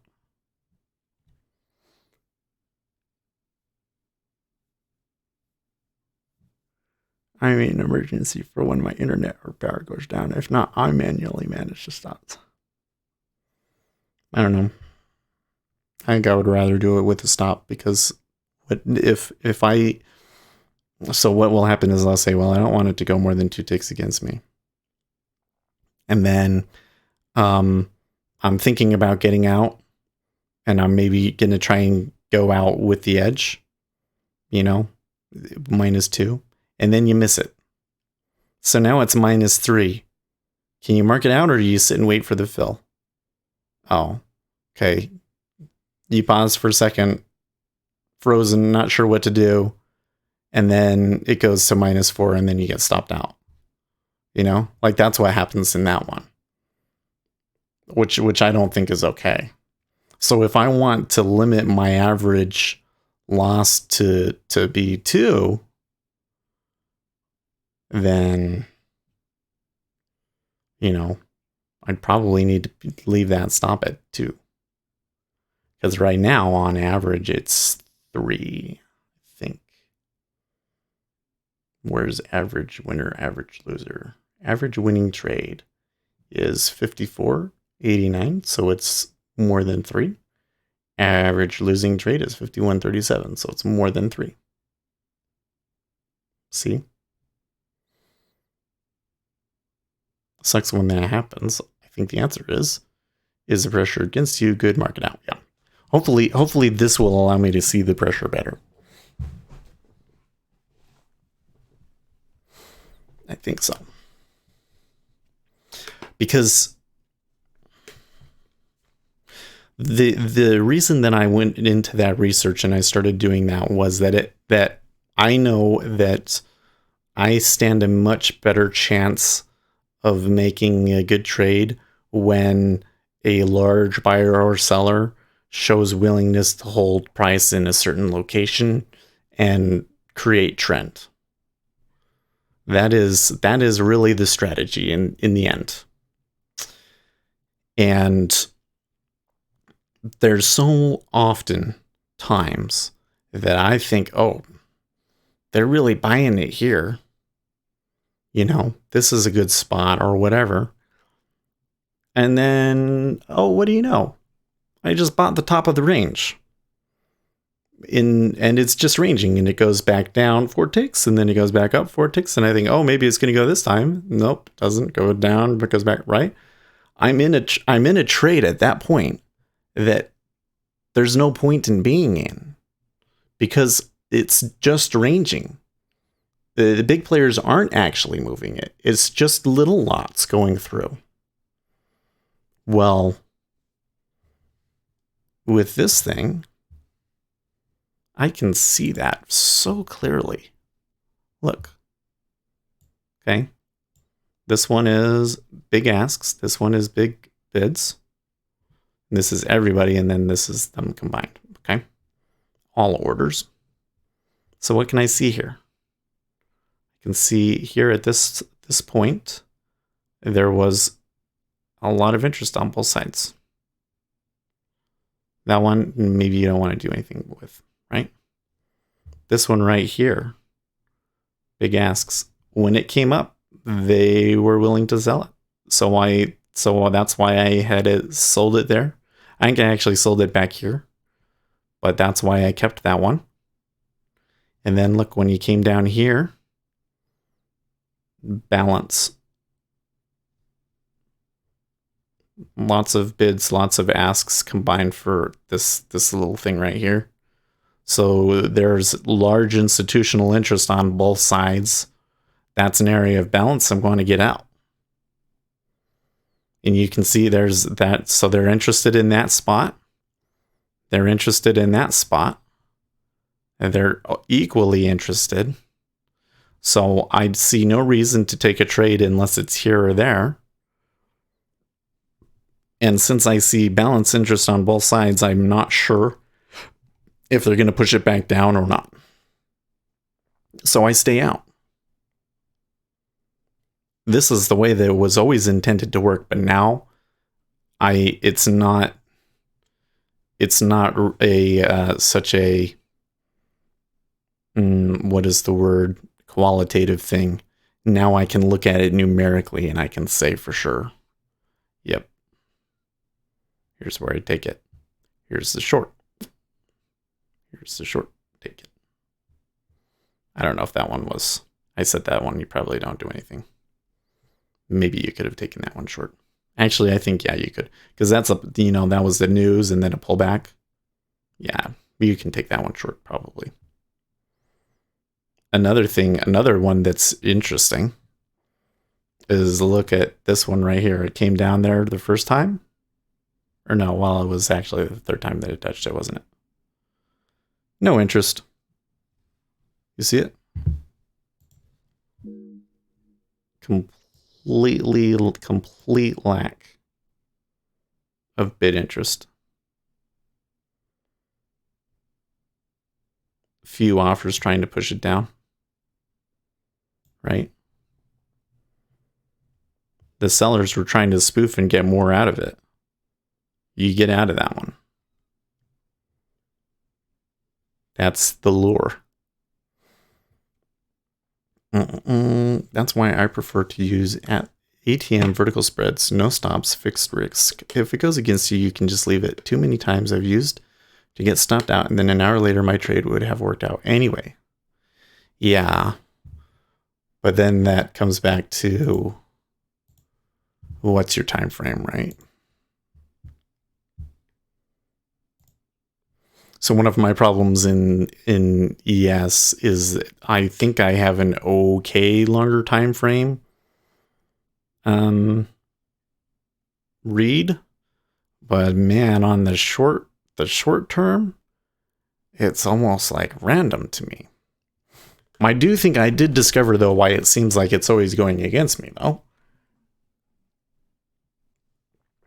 I'm always looking for it on, well, I mean, I'll always take a limit order. I think these days I almost always take a limit order, but right now the last move in ES was down. So I'm looking to buy it. Well, that there right away gives me a bad probability, right? Because you're looking for a reversal at that point. You're always looking for a reversal. I like to watch hourly and 10-minute charts for areas of interest. Anyways, I mean, if I wanted to buy it, I guess suppose I could buy it down here at $29.99.25, but I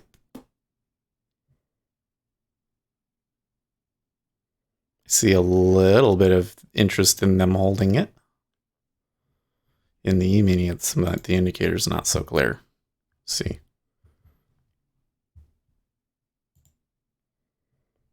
Just looks like noise. Every once in a while you'll get a period of lower interest, and that's often either it's moved or there's a pivot. So like right here there was a change. Then sometimes you can short that. Oh, that's interesting that there was actually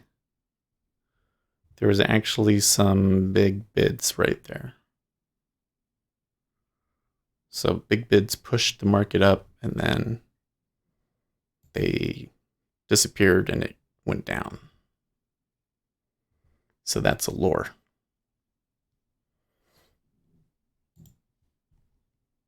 I don't know. It's tough. I've also tried using this CCI to try and time my entries, but it doesn't seem to work too well. CCI right now seems to be saying you could buy it in the E-mini. Other than that it's 8 o'clock, but Dow just broke his own record. Cool. There's also this one. This one it gives you pretty good signals. It's actually telling you that we might buy. If we didn't show that interest at both spots, I would be. Oh, look at that. Is there news coming up?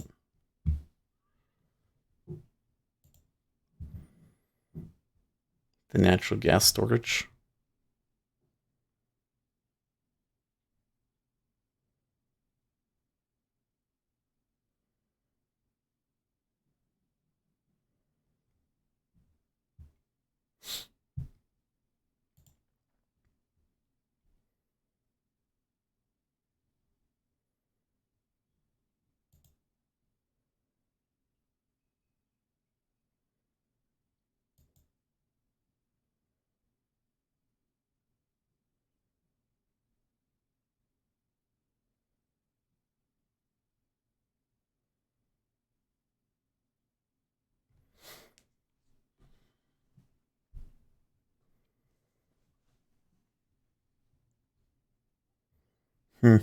Okay, it did fill.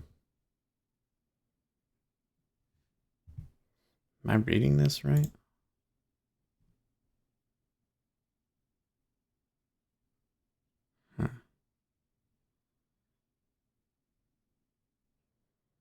Well, I could be wrong, but it looks like a lure to me.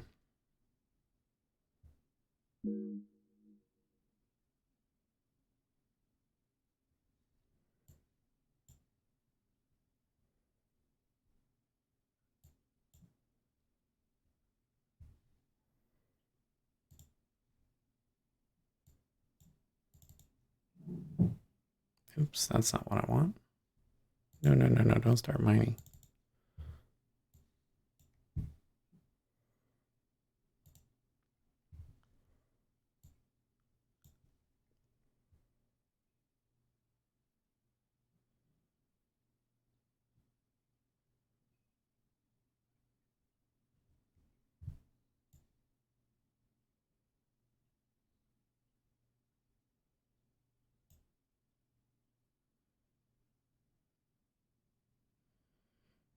You see these big asks showing up at 10 and 10.5.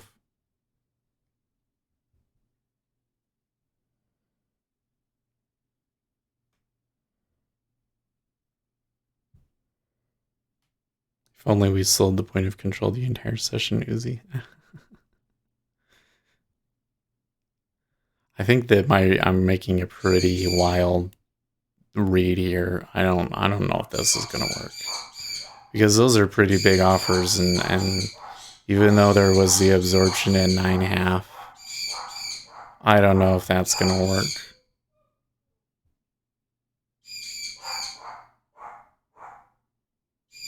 No, see, it didn't.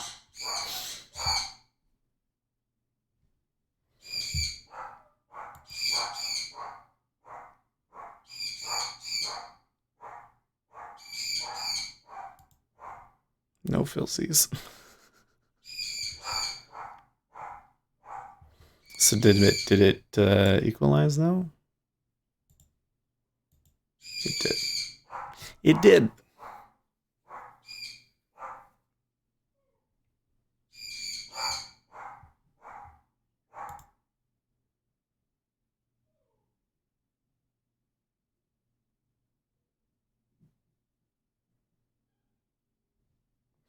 See if the buyers show back up again at 7.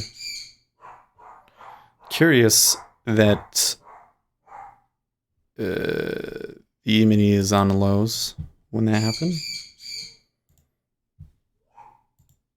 Why are my dogs barking all of a sudden? IMFC's prolonged anemic growth in Eurozone urges ECB stimulus. Powell, Facebook raises concerns in touch with other regulators. No authority to regulate Facebook. Best Powell summary so far. You can have your cake and eat it too.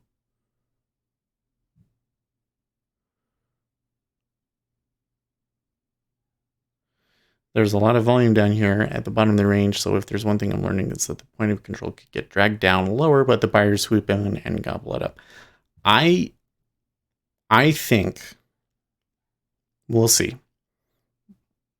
But my speculation is that by the end of the day, the point of control will not be at 09.5. It will be at 07.5 or lower.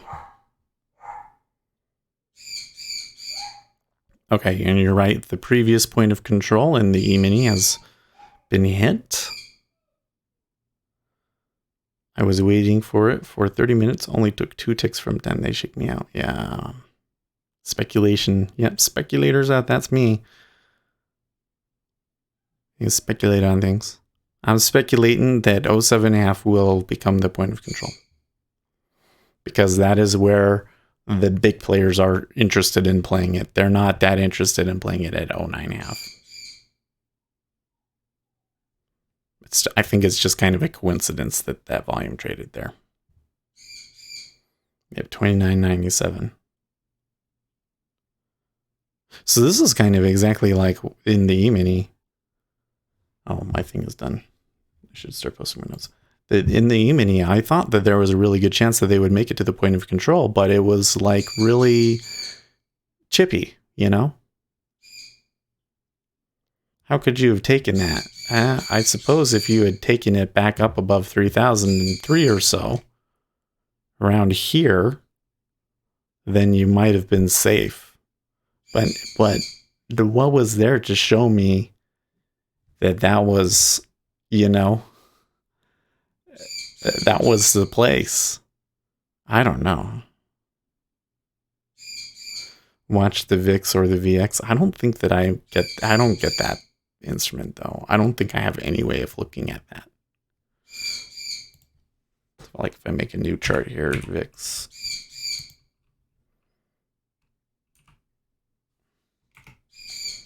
CBOE volatility index on a minute basis. Nothing. See, blank chart. I think I need to pay. And that's another thing I'm wondering in the E-mini is, do I need to get more data to really trade the E-mini? You know?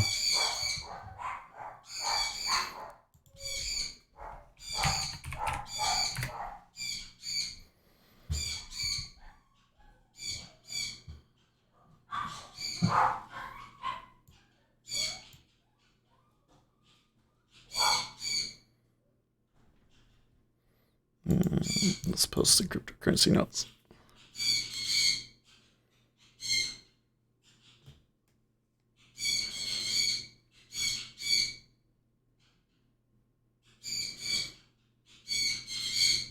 We'll get SBY. I don't even know if I get the stocks. I think that I only get the CME, CBOT data.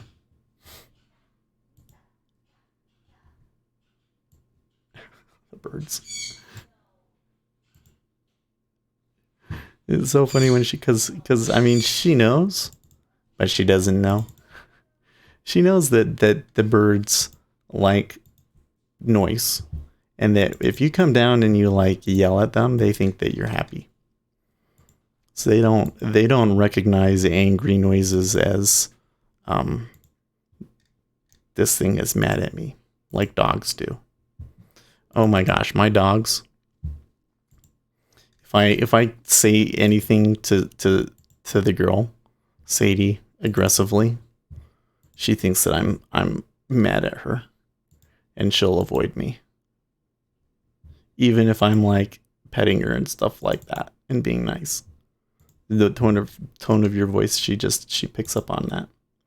But the birds, no. They just noise is good.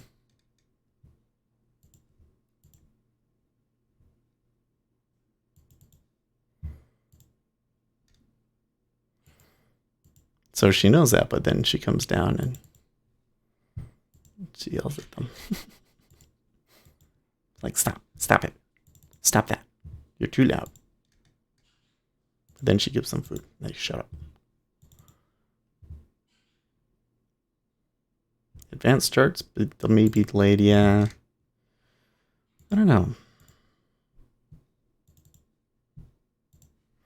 The thing I've noticed in the E-mini, like this.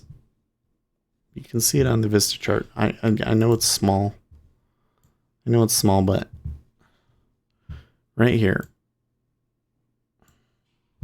you can see it in the deltas and the volume and everything else.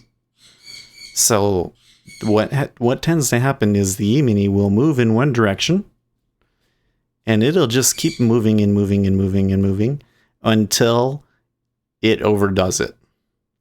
And it'll basically be like, it'll overdo it. Like, you'll look at one indicator. That'll be maybe RSI, for instance. And you'll get an RSI that says, oh, we're overbought. And so you try shorting it there, and then it'll blow through you. And then you look at something else, like standard deviation from the VWAP, and it'll go up, and it won't work. And it'll just keep doing that until it's like all of the indicators have been exhausted. And then it'll say, hey, we've gone too far, and it will reverse. And it will reverse hard, and you'll never see that price again. Can you discuss where on charts you believe liquidity exists from stops getting triggered? Well, so we've talked about this before. You were talking about it the other day. Were you the one that asked about it the other day? Because this is like the third day that people have come in and asked me.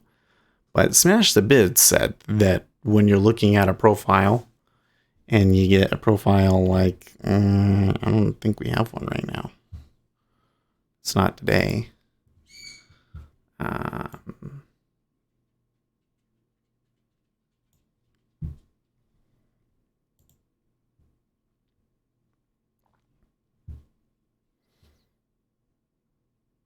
I guess like this. He's saying that when you get these kind of Bs, this is his words, not mine, although I think he's better at this than me. It's kind of like people getting like this right here. P. Maybe not. This one is a very clear. This one, I thought that was some people getting stopped out lower. But then you can see it continued through, so. I asked a couple of days ago, but I meant on a chart, not a volume profile. Oh. I don't know if just on a chart that you can do that. Well, I tell you what. So if you see like here on my one range chart, okay, like